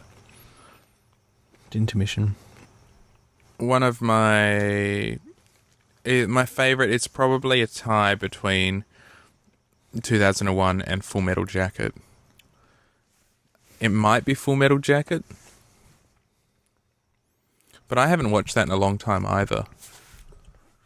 Full Metal Jacket's pretty amazing as well. I have issues with that film for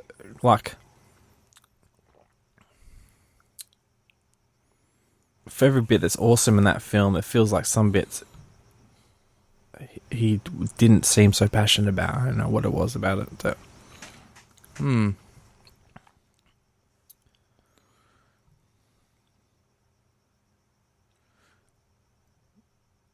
Yeah, I think Full Metal Jacket in this. I mean, they're. But you know what? I like again the themes of Full Metal Jacket. Oh, I love the things it tackles.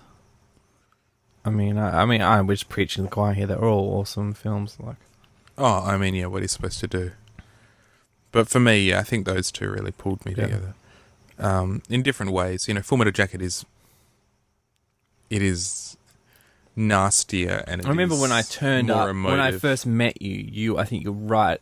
That was when you were right into Full Metal Jacket, and you were constantly quoting. And I think eventually you saw Fight Club, and that sort of took over. But I think for a period, like Full Metal Jacket and Apocalypse Now were just like these films that I became, really kind of knee deep in, just in, that sense of world building. And I guess also that at that time, like, what is masculine culture? Like, what does this all mean? And when you're a teenager, it's like, well, what does this mean to be entering this world, of male identity and those sort of things? And it's not like I was looking to them for role models. It was more I was looking to them as what is wrong, what's broken in masculine identity. This is a great scene. Oh yeah, this is the shot rather. You think they've gotten away with having a gossip, and they haven't. I remember when I saw this at the cinema, I felt I was a bit dragging, and suddenly just this great sort of well, it's like he's cliffhanger. He's managed to put a cliffhanger into this film, where you don't really see one coming. And again, there's it'll cut now to the sort of second overture, which is you're meant to be hearing this as everyone's getting back in their seats and getting ready to get settled for the second half of the film, which would just be really sort of eerie because you've been out. I remember seeing this, in the cinema, and you go out and you're outside, and it's weird having intermission. I didn't grow up with intermission, so no.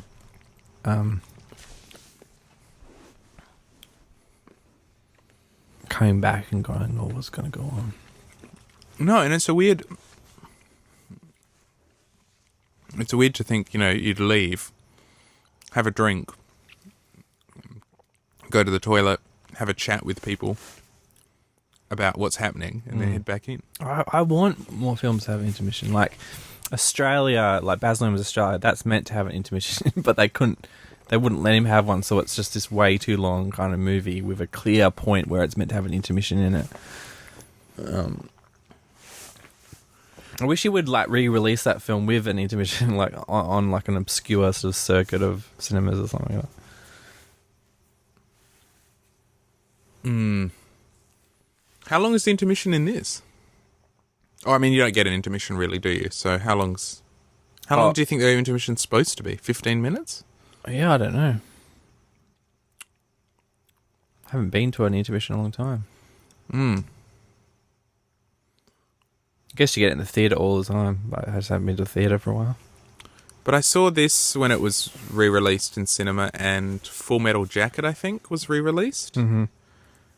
Which I got to see, which was fantastic. No, it wasn't. Sorry, I lie. And here we go. It was Apocalypse Now, Redux. Oh, right, yes. Sorry, and here I am getting confused with my Vietnam films. Apocalypse Now, Redux was released. Oh, A Clockwork Orange we're missing out. But that could be in the same universe, probably. No, we said Clockwork Orange could be on Earth while this is happening in space. Yeah. I think there's no reason they can't coexist. They probably coexist really well together. And here we are back in space.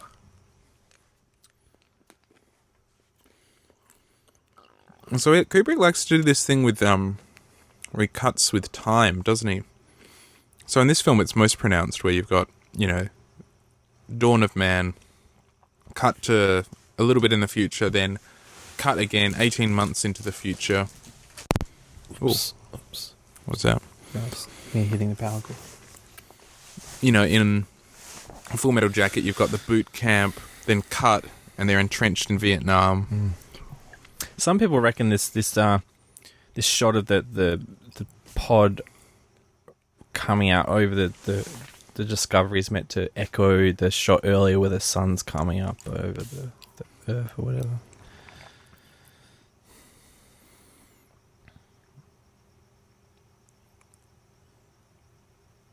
But again, you come back in, you've had that overture, and then you're back into silence. Apparently, there's only I've written down here. There are 88 dialogue-free minutes in the movie. That's an hour and 20. That's almost a whole movie, of nothing.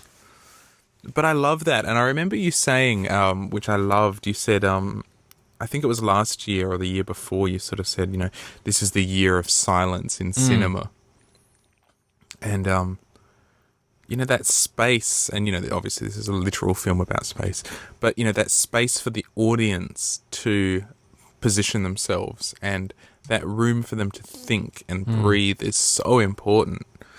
And when you're just being constantly bombarded with dialogue in a film, you just don't have that.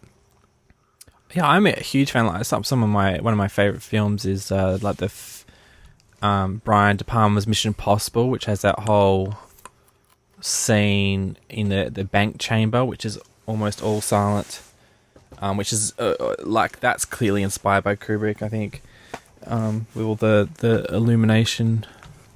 So we just had a series of rapid cuts. See, when I was younger, right, I used to thought this shot looked really cheesy, but then when we saw that guy jump out of the balloon, this is what it actually looks like. You all move kind of weird like this up there because there's less air or something. Which, Fred debated me about that, but he didn't even watch the thing, so he's... Yeah. And he's not here. Most importantly, really. There was a series of rapid cuts in on Hal's eye just before we saw that. And when did Star Trek came out? Because you see the guy in the red suit wasn't the one who died. In the red shirt. Oh, the red shirt, yeah.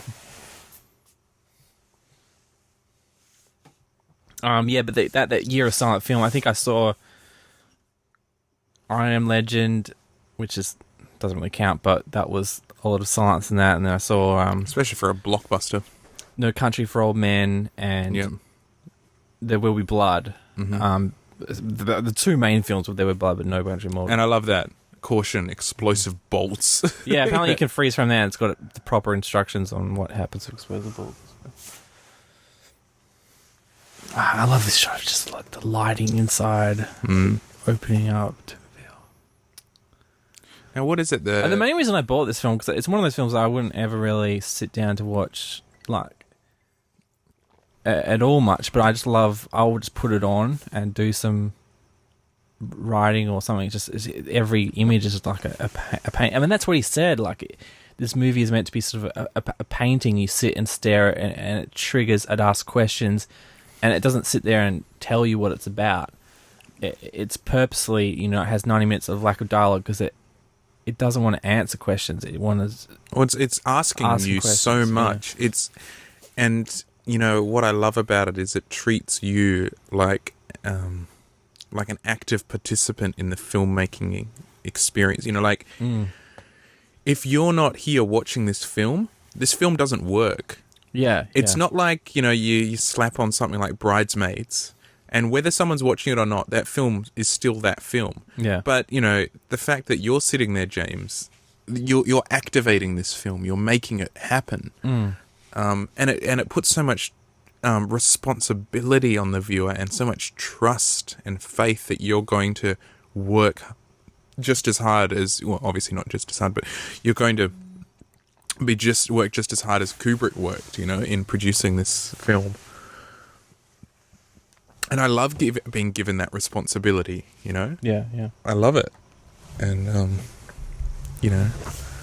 Was that your phone? That was. I don't know whose phone it was. Maybe it was mine. Yeah, it was mine. Sorry.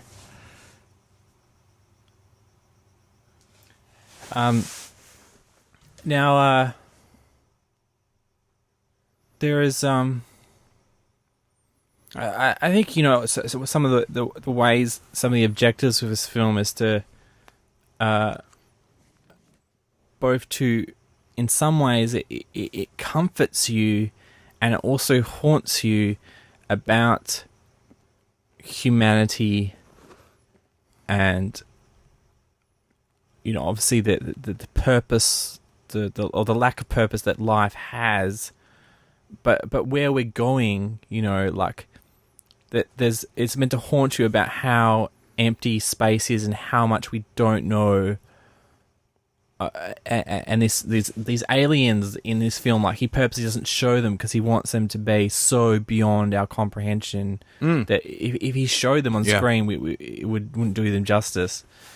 And that's what other creatures and maybe what men could evolve to be. Like, you know, a howl is that first step where we created this tool that has become a creature itself.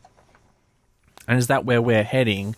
It's meant to haunt you, but it's also meant to, you know, obviously the end with the Star Child, that's meant to comfort you in a way that there is meant to be, there is a greater beauty in our existence than just organisms that have just happened to have connected together and in a certain random pattern.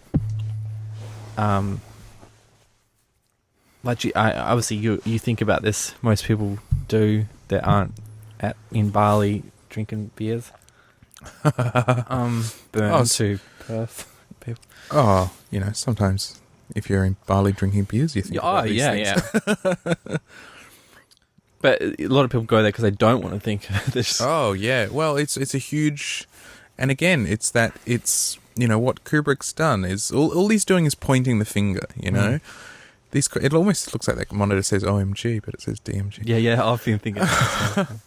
And I love this. I love the gentle kind of cradling of this body, you know, this fragile, tiny human in the vastness of space. How did they animate this?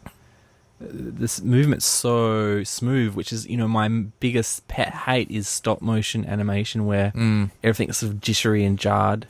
Yeah. And this, you know, when they're animating this, puts so much care into articulating the arms. Yeah. And, you know, being human, being alive, there is that huge responsibility of bearing a life, you know, your own, and what will you do with it? And for most people, it's too much responsibility. And I'm not saying they commit suicide. I'm saying they choose not to live to their greatest potential, you know, because it is such an immense thing that we can do. We can go to the moon. We can, you know, do these huge things. Going. Make huge lives, and for most people, they don't want to do that. But what are we denying? You know, what's being denied? I mean, like the Earth itself, the concept of Earth itself is so sort of comforting. Like, if you keep walking and sailing, you keep walking and sailing, eventually you'll come back to the other side, rather than what's up there above us. You keep going, you'll never, I mean, for all we know, you could come back, but it's such a distant way away to get back if you, at all you can. It might just go on forever. And this infinite, like, the scariest thing, for me, the scariest thing in this world is, like, going camping out in the country where you can see all the stars and not camping in a tent and just going to sleep looking up at this just immense galaxy above you. Oh, yeah. That is so vibrant, right in your face, just... Oh, and of course, and, you know, for myself, whenever I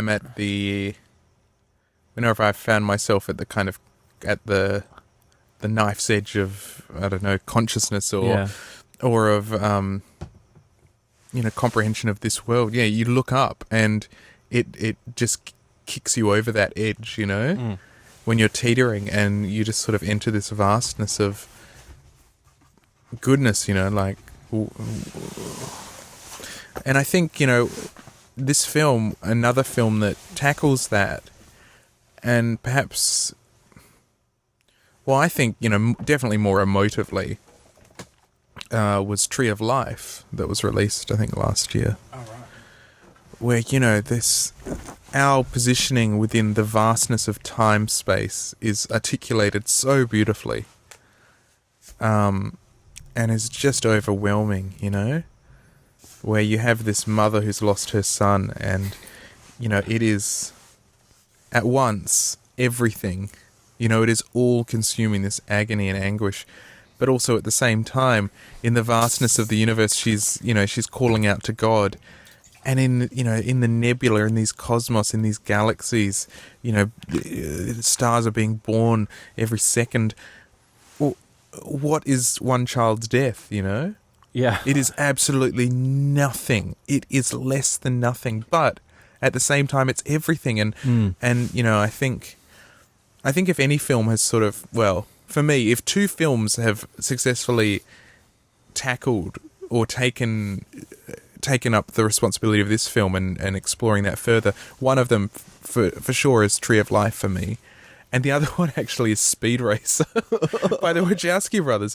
Because that film, not so much in this portion, but at the end of this film, where you just have to sit there and experience it, that's sort of what Speed Racer is.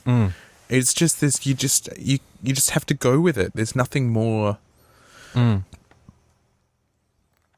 So... I think you were suggesting a movie double of this film and Tree of Life, which it would go for 6 hours. Yeah. But you would be just like this wreck of just your mind would just be... I mean, if you were into it, obviously you could just tune out and switch on your phone, but if you're there involved, it just takes you on a journey.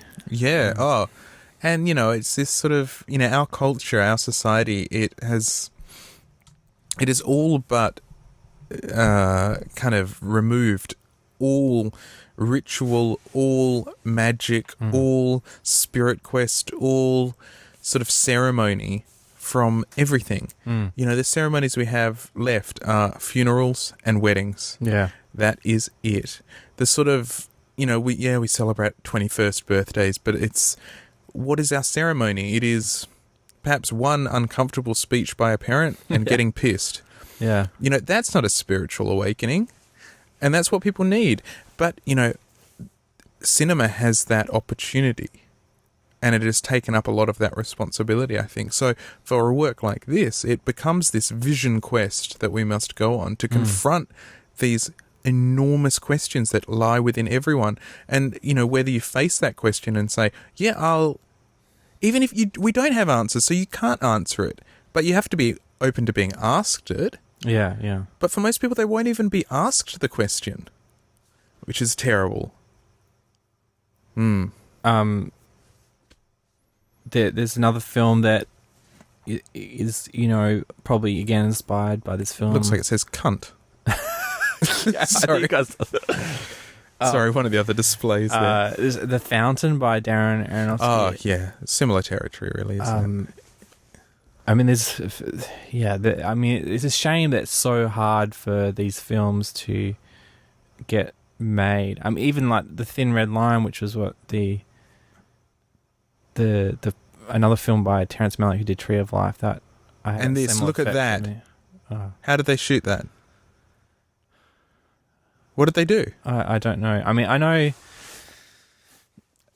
I seem to remember like they had to put a person inside the suit because otherwise they found it didn't look real.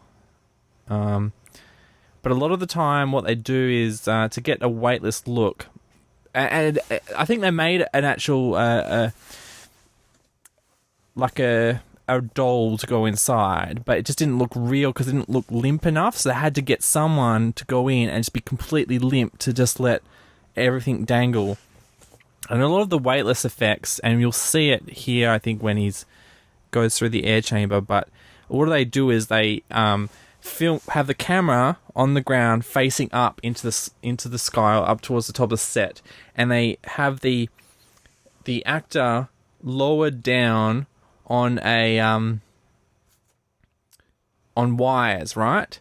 So that the camera's looking right above them, and they're hanging upside down, but the wires are tied to their legs or whatever are obscured by the front of their body. Mm-hmm. So they can then they have to perform everything. Like you see most of it when he's removing Hal's memory. You'll notice it really there, but yeah, I don't know how exactly they filmed that scene with his body, but they had to. Kubrick, like, they eventually had to put someone in there in the suit and be really limp because it just didn't look realistic with just a normal doll. Sorry, I love the way these doors open, by the way. Oh yeah. They do this. This gets a call back in 2010. Does it? Yeah, because the ship goes into orbit around Io, so it's covered in sulfur, and so they have to dust off the sulfur and do the same action. It's funny, like, after this movie, he didn't want any sequels to be made, and even though he did approve of 2010, he had got every prop destroyed, basically. Oh, really? So that no one could rebuild it. So the guy who made 2010 had to meticulously go through and recreate just from watching the movie. I love this idea that they wind the door open. Yeah. I mean, it's a emergency operation, but still. And here he is. He's realised he's going to have to blast himself in.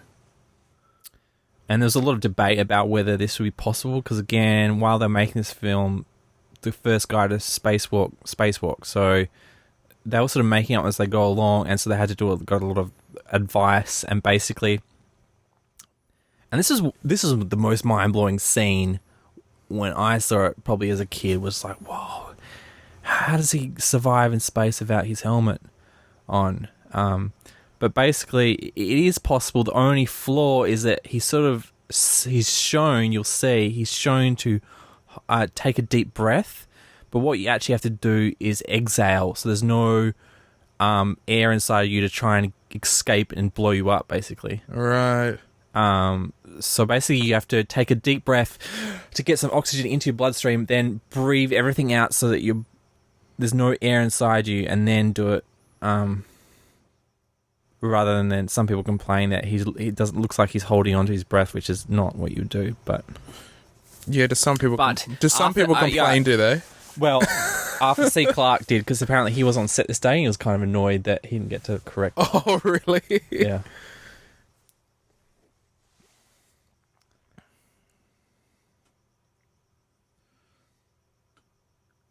So these are the explosive bolts. The Mercedes SLS, I believe it is, so the contemporary gullwing reissue, or whatever you want to describe it as. Famously has, also known as the Mercedes gullwing, but it has gullwing doors that lift up, and in case of an emergency, if that vehicle rolls over, you obviously can't open the doors. Yeah. So the doors are explosively charged, so in case of an emergency, they'll actually just like shoot out sideways. Oh, wow. Awesome. Yeah. So they have explosive bolts. See, there's some debate about whether he's sucking, exhaling, or inhaling. So again, they just drop him and he actually hits the floor. And because there was no stuntman, because his helmet's not on, so they can't use a stuntman. So it's actually actor doing it. But they get a really good look of weightlessness just by that simple effect. I've seen way worse depictions of weightlessness in many other films. And this, again, was made right when people didn't really... Space wing was just barely a thing. And here we go to the handheld. Yeah, the handheld, I was going to say, it kind of really throws you into it now. And you get this sense of urgency and madness, and... I'd almost love to see a version of this movie where it was all shot like this. Yeah, so you got to really... Because you get such a good sense of the set at this view, like, because it's hard to fake it, you know? Mm. He's really climbing through the set because...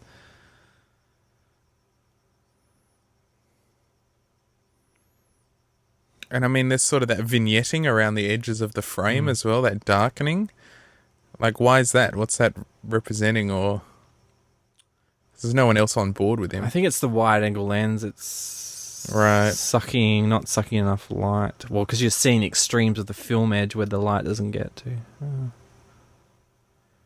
It's not here. Yeah, I think there's more light here. Oh, okay. Again, I think this is Kubrick controlling the camera whenever it's handheld. So this is a really strange angle, I must say. Like, super low down on the ground. But I guess this is showing... I mean, we can't really tell it because we're talking over it, but this is where I think it's trying to demonstrate he's got this objective now that he's going to shut off, and this is... The camera style's changed to represent his focus. That's what I get the feeling. Well, and also the kind of danger of the situation and the madness of what's going on, and take a stress pill.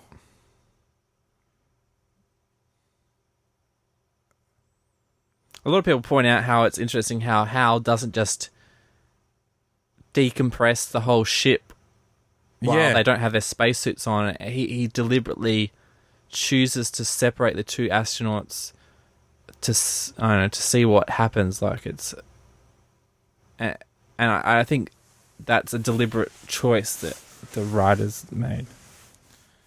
Like he's testing. Yeah.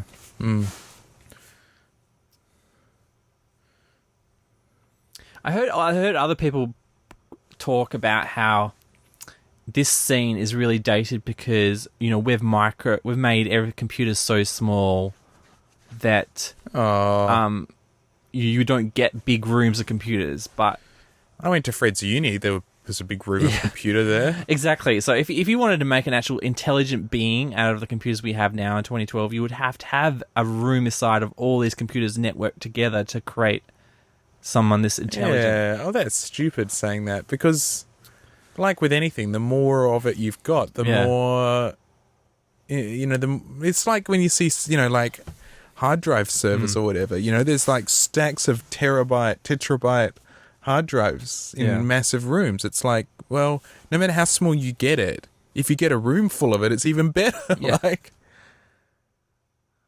and these are gorgeous. Look at them as objects. Yeah. Oh, it is sexy.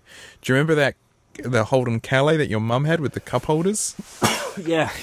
I reckon they modelled it on these. The slow release. Do you think they actually have a human pushing them out, or is it? Probably. It was probably the cheapest way to do it. Why didn't 6 come out? Why do you leave 6? Obviously, there's a pattern. Some maybe for vital controls, like manual controls. I remember how disturbing I found it. This as he starts singing. I think it's just about it's so disturbing. And this sort of dementia that he's forcing upon the computer. Do you ever think about dementia, whether... I sometimes think, like... I had a grandmother who had it, and they were bedridden for years, just a vegetable. And so it was very unpleasant for us. But I sometimes wonder whether it's not one of the better ways to go, because if you have no idea what's going on, you sort of drift off into the universe and you lose awareness of so many things, whether like dementia might be one of I don't know, a way for... I mean, people say it's getting worse and worse, or whether we're just detecting it more. Whether it's like this reaction to our world, like the evolution of us that we as become more aware of the universe and the infinite. Like, people are like, well, let's the whatever's evolving us. It's just like, you know, let's have this disease where we just lose our memories over such a slow period of time that we just drift off into the ether. And here's the singing.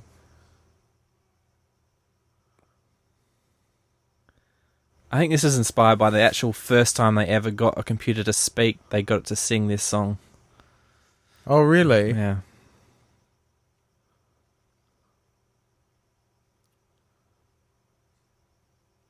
You can Google that. I think it's Daisy computer first recording of a computer singing or something. And this persistent hissing in the, it just it raises your tension level so much. Yeah, I think dementia's, I'd rather face the horrors that come than... But also it's the cruelness that it inflicts on others, to watch someone waste away in that way. Yeah. No, it's a very selfish thing. I don't ask. No, I know. Please give me dementia because it's such No, I know. But to watch someone's body disintegrate is awful, but to watch someone's mind go is so much worse.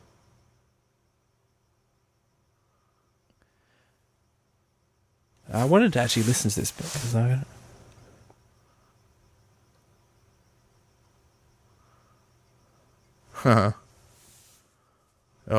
What's your mission if you choose to accept it?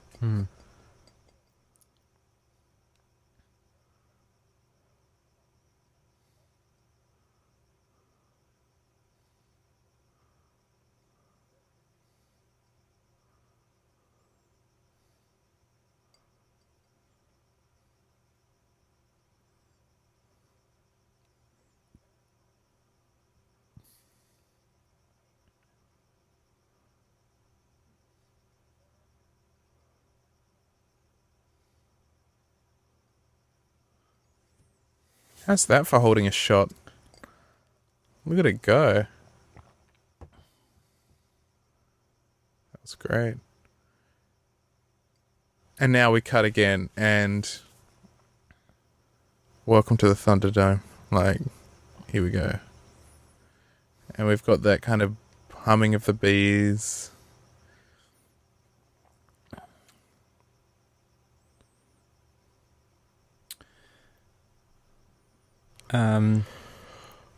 Now I think this is a depiction of Jupiter. And again, this depiction of Jupiter and the moon is they hadn't seen Jupiter up close by that point. Voyager was not till the 70s. And floating above Jupiter was the Obelix. Floating by. So in 2020, it's in orbit around Io. I don't know. But it's connected to Europa. And 2020 is based on the book sequel. And there's actually 4 books. But they've never made movies of the other 2. No? And in the 4th book, it's set 1,000 years, 3001. And they find the body of the yellow suit guy in 1,000 years in the future. Oh. And because he's sort of been frozen in space, they're able to revive him with the technology of the time because he's just sort of been sitting there frozen. So he comes back. This is pretty amazing looking footage. So did you want to talk a little bit about Kubrick and his lenses and how he got his Barry Lyndon lens and... Well, I heard today that he filmed all, even though this is meant to be, Panavision 70mm, he filmed most of this film with Nikon lenses. Because he was a Nikon fan, and he himself is a photographer, so he wanted to use the lenses that he liked from his photography. And it's quite amazing to think because that this movie that's filmed so crisply and so perfectly that they were using Nikon. I mean, I don't know. Were there 70mm Nikon still cameras at the time? I don't know. Or was he just using regular lenses that we can have today?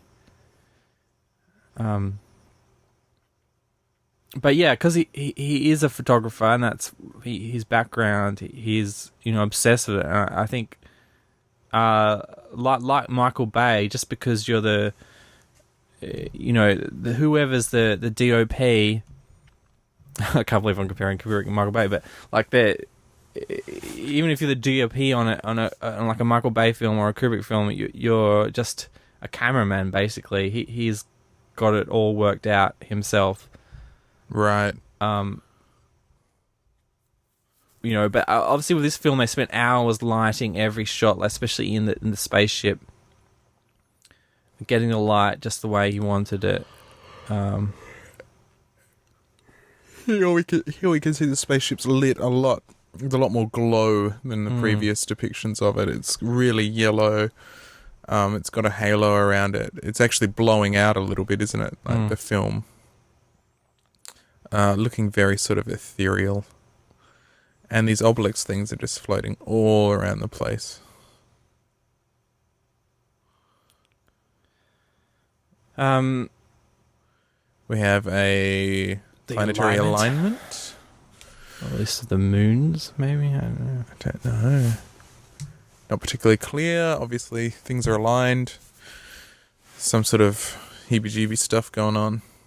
Can you imagine being in this guy's position? Like, everyone's dead, but I'm going to keep going ahead. Yeah. I'm by myself towards this mysterious black object. Yeah, I mean, it's a bit of a But I guess that's the drive you want, the curiosity that this simple object inspires. Like, what is it? Here it is.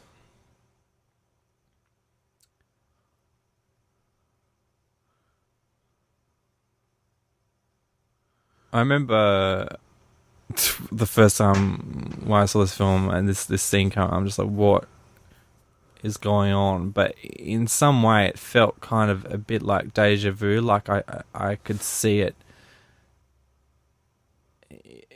In some respects, it seems so obvious. Like, that is gorgeous. What's going on there? And here we go. It's sort of like musical notes streaking past.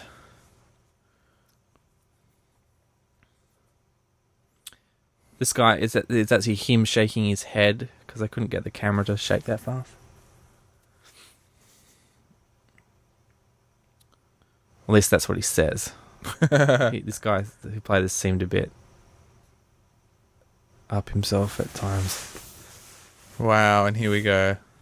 Full bore. Some people just turned up for this segment. Have you ever watched this on the influence of anything? I don't think so. But I get weirded out enough as is.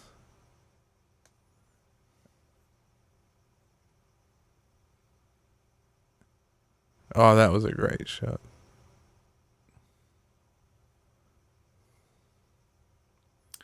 I mean, obviously, like Stargate has this. The TV series and film has these scenes where you're traveling through space. Contact, another film, is probably the only film in the genre of Star Trek that I actually like. At this thing where, because I like the setup of it, even though it does try to rip off 2001 at the end. Have you seen Contact? You're not. I have. I didn't like it. Have you read the book? I've read half of it. Oh, okay. I didn't really like the book. I might finish it, but the book just got bogged down in strange details that were not the kind of details I wanted to get bogged down in. Like, usually I love reading the book afterwards and getting all the extra details, but I'll probably finish reading it. How did they film this? What is this even filmed with? Well, I think it's really weird. Like, they're using like a split filming, like a little. And I think lights. And they're opening the lens along to get the streaks going, and they're filming all sorts of stuff to go past the camera, but I still don't really understand how they did that. And this shot's incredible. What's that? Because there's no CGI at the time. This is all had to be done in camera. And this stuff could be liquids, like they did in the fountain. Because the fountain did beautiful shots.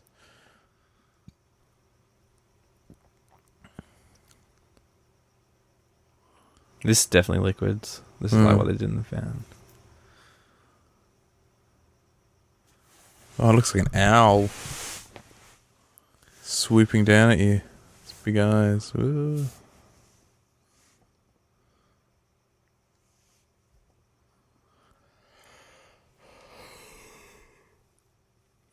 2001 was chosen for a title as it was the first year of both the 21st century and the third millennium.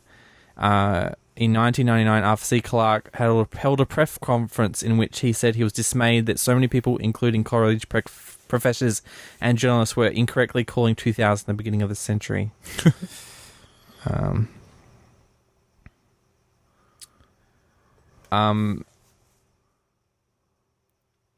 The Kubrick actually wanted to get an insurance policy for this film that would pay out if we discovered aliens before that he finished making the film. What? Because he's worried, like, if they actually found real aliens, no one would care about his film about discovery of intelligent life. So he wanted to get an insurance policy so that he didn't have to release the film if that happened. Because he's so paranoid that they might discover life when they're going to the moon or something. Imagine if, I mean, if we'd found life, it would have been more exciting. So what? But imagine if, like, he'd finished the cut. Yeah. And then he was like, fuck it. No. Yeah. And he's that stubborn. This. He would have burned the film. He burned all the cut scenes, the deleted scenes, because he didn't want anyone to see them. Didn't he take Clockwork Orange out of cinemas worldwide because when he got people started freaking out about its ultra violence. He was a character, that's for sure.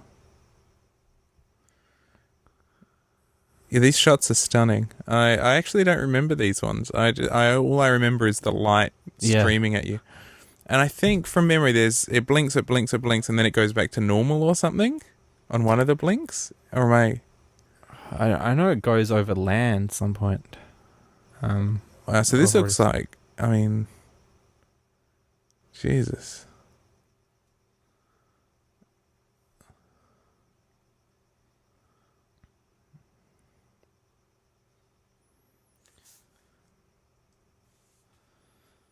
So I think now they're starting to film land. What they did is they filmed stuff, and then when they did lots of reprints, and every time they put a filter in between to just totally mess up the colours, because you couldn't just do this in Instagram back then.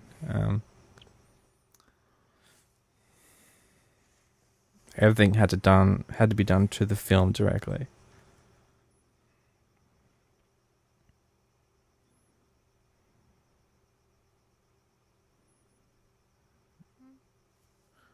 I mean, this one's probably the most literal.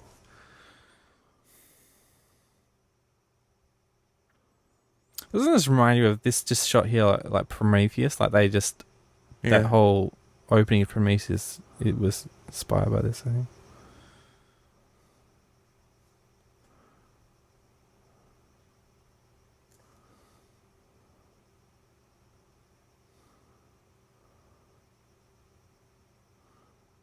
Wow, these colours kind of hurt to look at.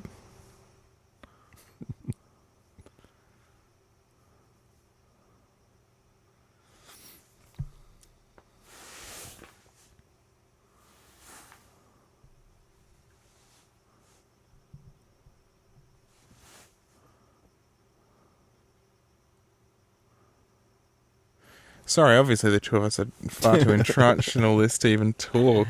So the film is evidently doing its job brilliantly. But you just imagine, I don't know what the context of understand the context of this film. Like, my mum always talks about how she used to go and see it. She saw this in the cinema, like, all the time, like, you know, because I don't know. I mean, she would have been pretty young when it actually first came out, but I think it was still, people still played at the cinemas for like 10 years afterwards. Yeah. And she would go to that. To a long running back. This looks great, this shot. Out of all these sort of landscapey ones, that one probably works the best, I think. It's like rage. It's got a slight hint of that, doesn't it? Yeah, well, when your mum saw it, it was they'd show things in cinemas for a long time, wouldn't they? Yeah. It wouldn't just be like 4 months or whatever, and then it's gone or whatever it is now. That's why. Is it really that hard? I mean, we're doing a movie night soon, but like to do it legally, like, is it that hard to show old movies now? I don't know. Like, where do all these prints, these thousands of prints from the thousands of cinemas go? Just go into some basement somewhere or get burnt or something like they can reuse them, right?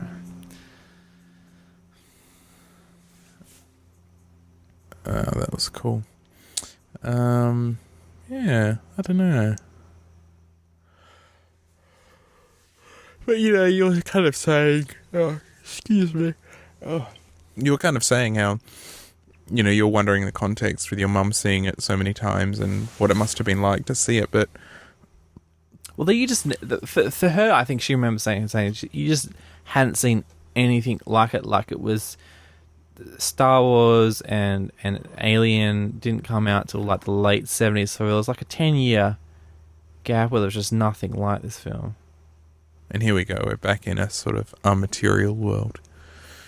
Which perhaps references a bit of Barry Lyndon as well. Or Barry Lyndon. Now, do you have, you say you don't like to think about this too much. What do you think this, this end location represents? Oh, like there's the idea that it's that this species has somehow identified this as a comfortable place to arrive at after such a sort of scary journey and find it relaxing. And then there's the whole idea that this is just an afterlife that's completely irrelevant to the alien storyline. Then there's just the analogy of time passing. I guess it's some sort of... I mean, that's just great. Jesus. Because, I mean, you've seen Contact right at the end. Like, she arrives after the similar journey in this place they specifically say, hey, this is designed to make you feel comfortable so that you can understand us. Yeah, well, I think it's that. It's their attempt at trying to... I think, where he's gone is... It's like we put animals in a zoo and we put some leaves up and stuff. Yeah. And try and make them feel at home, but they are sort of trapped in this. In this confines, yeah. And no matter how much we try to replicate an artificial environment for them, or an authentic artificial environment for them, it is still fabricated. And I think this is an attempt. He has moved so far beyond what our senses can comprehend. And I think this is some sort of response, or this is some sort of attempt by whatever it is to reorient him in a meaningful way. And it's a complete and absolute failure because perhaps this species or this life form has no concept of time. Yeah. So the way that they're orienting him, there's no time that is linear. It is completely abstract and terrifying. And yeah, I don't know. There is the lighting this scene is I love, obviously, and it like super influential on me. Just the idea of lighting from below, I think it's just something really crazy about it, and not just on film but in real life, like having the light come from below you when you... But the lighting's uniform here as well, isn't it? It's uniformly coming from the top as well, isn't it? I don't think it is. No? Because you can see how the just above the ledges, cornices... Oh, they're all in shadow, aren't they? Oh, on the top of his nose. But it's just that the light's so bright that it makes the room feel so uniformly lit. Yeah, right. Usually when we see lighting from below, it's spotlighting from below. And there's less things to create a shadow as well, because we sort of are covering floors rather than just looking right up. Yeah, it certainly is.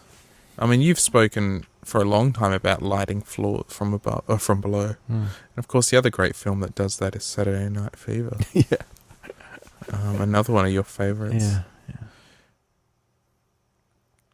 And I'm sure more cynical and witty kind of viewers would kind of start smirking wryly, imagining these characters and their floor lighting up in discotheque colours. And so at what point is he older? I think every shot is a transition. In age? In 2010, he comes back in this exact outfit. Really? Yeah. So it's at this point he re-enters the narrative, is it? Yeah, or they have some shots of him in the red suit as well, but not the same actor? It's Roy Schneider? No, same actor. Oh, really? He came back? Roy Schneider plays the guy that's in the space hotel. Ah. The guy who takes the plane flight to the... That's right. And these transitions are so elegant as well, you know? There's no weird... There's no sleight of hand. There's no special effects. It's just... And again, the music's gone. It's just the sounds of him in this empty, echoey palace. After it's such in the cinema, it's such an intense time with that journey, and then it's just gone to the quiet. So now here's someone eating with a knife and fork and a plate, and food that seems quite familiar to people like us, compared to all the kind of drinks, fish drink, and all the pâtés and jellies and things. Here's some normal food. I think most of this was all filmed in one day. This, after the rest of the film took 3 years to film. This all the stuff with makeup was done. Maybe it was 1 day per makeup set up, but apparently this makeup here took 12 hours to do. So it was like they started filming at 3 p.m. So they got him up at 3 a.m. to start doing makeup. Jesus.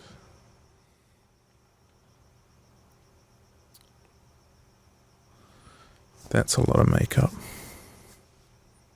Looks good. Again, it still looks perfect.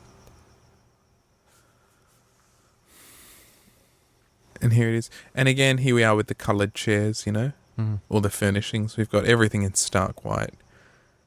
Beautiful. Is that blue lit, that second room, or is it actually blue? Well, that's one of his sort of trademarks, is like some different lighting tone in a different room that we see. Yeah. And then this green. And again, the attraction to this object. And here we go. It's just it's like, yeah. You thought we were playing with you before. Check this out. And isn't that just beautiful? And it looks like him as a baby as well. And in we go.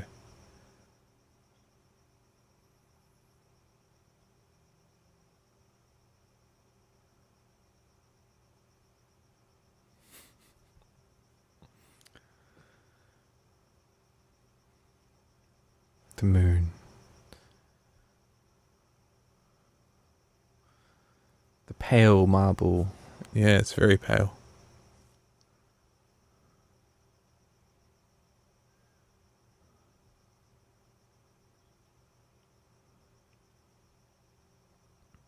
You can definitely tell he's different to George Lucas, because George Lucas would go back and replace that with the blue marble photo. Yeah, he'd probably add a zany ethnic side character as well in the mix. And have it so that have you seen Hal THX? didn't shoot first. Yeah, Yes, I have. Not in a really long time, though. Yeah. So again, I think that film, I don't know when that was made, but I think that was probably influenced by 2000. Now, what did they do this with? Is that just a sculpt? I don't know. Everyone's just going, Star Trek! There you go. It was directed and produced by Stanley Kubrick. And the funny thing about this film is, like, the credits end in, like, 30 seconds, and then they just keep the music going, because you're meant to keep listening to music as you walk out of the theatre. I love that, the overtures and the thinking about Cinerama. Yeah, see, I think it only got shown in cinema for like 2 weeks, and then it just was shown in regular 70mm every time. I think Cinerama was where they, it was filmed in just normal 70mm, but then they project it with 3 projectors, and it goes all around you. Oh, shut up. Yeah. Because I'd love to see this in sort of IMAX or something, or, Oh, yeah. Imagine like Omni. I don't know if they ever showed it at the Omni Theatre. I mean, that'd be an experience. Frank Miller. Probably, hopefully not that fascist Frank Miller.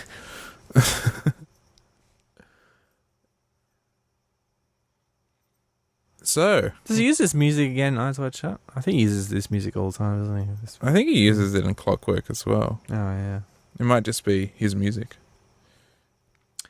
Well, we've managed to talk about this movie for a long time. Any other lasting thoughts? What's the legacy of this film? Douglas Trumbull. Trumbull. There you go. That's why I'm getting it wrong, because I've been saying like Turnbull, not Trumbull. There's your special problem. Legacy. I mean, it's just lasting. It reverberates around the entire medium, I think. It's constantly re-referenced. It's just huge. Is there anything huger? I would even suggest that it's huger than Citizen Kane. Yeah, I never really got Citizen Kane. I didn't see it in context. No? No, I mean, that's the idea, is that Citizen Kane is so mind-blowing for its storytelling techniques and stuff like that, but I didn't see it at the time, or... It's just like an interesting movie, like it's... Rather than this, to me... I don't know, maybe just because I have a more of a sci-fi bent, I can see... This just constantly blows my mind, just because, I don't know, it's an old movie that is amazing. I don't know. And that's what I think. That's it. Is I can still appreciate out of context. I didn't see it in 1968. Like, imagine. Well, I think with Citizen Kane, you watch it and you can appreciate some of the framing and the structure, but I think there's a lot of work that you have to do to kind of put yourself in that period to understand why it was important. Yeah, yeah. Whereas with this, you don't have to do any extra work to appreciate how mind-blowing this is. Yeah, yeah. Or how avant-garde it is, because it's still avant-garde. It's still at the knife's edge of what you can do with this medium. Which perhaps is an indictment on the industry as a whole. If something like this can be still so controversial,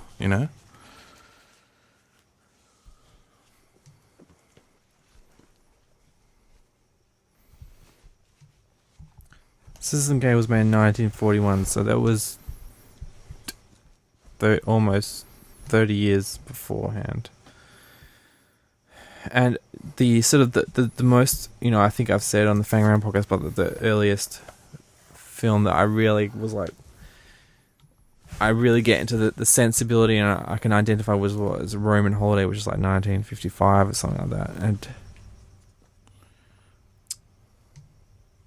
And I mean, you've spoken quite a bit about, with me, about this notion of, the distance that's felt to older films isn't so much about the visuals or the way characters behave, but it's the audio. Yeah, the sound is everything. It's the soundscape and the audio quality. I mean, and how do you think that plays in with this film? I mean, there's so minimal dialogue. The dialogue that is spoken primarily is by a robot and characters that are really quite detached. Yeah. So you don't have this histrionic sort of behaviour. You've got characters that are really sort of quite cool. And then most of the music is classical music. There's very few sound effects. So do you think that contributes to its timelessness? Yeah. As another component? I think it's just that the pure... Well, I mean, this film is more of the imagery. Like, I mean, the sound is great and stuff like that, but it's kind of like he made this cool film and then it's just like, hey, let's put it to my favourite tracks. Like like I do like to do in Final Cut Pro or something, mess around. He was just striving for the perfect imagery. But I'm always searching for that, because I mean, people say like, Citizen Kane was such a milestone in film where everything changed, but I still find a real disconnect between Citizen Kane and how do they get from Citizen Kane to Apocalypse Now? I don't see what steps occurred along the way. Rather than, for me, I can see a stronger sense of going from like this movie to Apocalypse Now. Well, I mean, I don't know, is Apocalypse Now even that such a definitive film of like where things became more films and less filmed theatre shows, and that's what the whole point of Citizen Kane was, like, let's make a film and use this medium, but I still don't. I think there's so much more to it than that.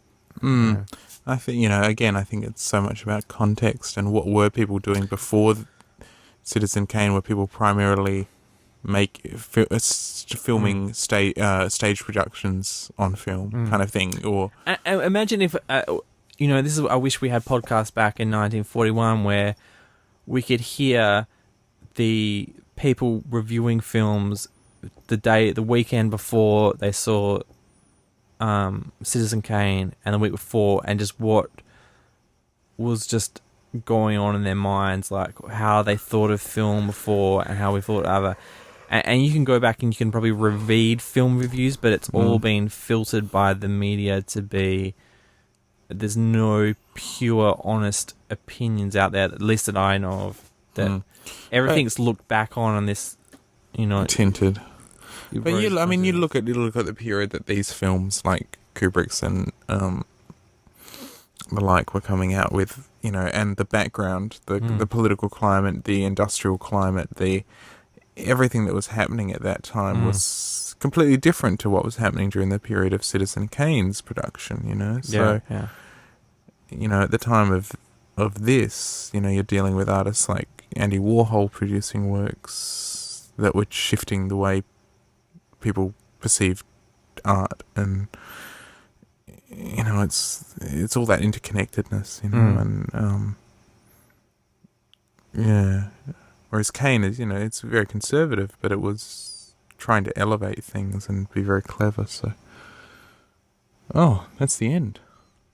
I mean, but I feel the same way about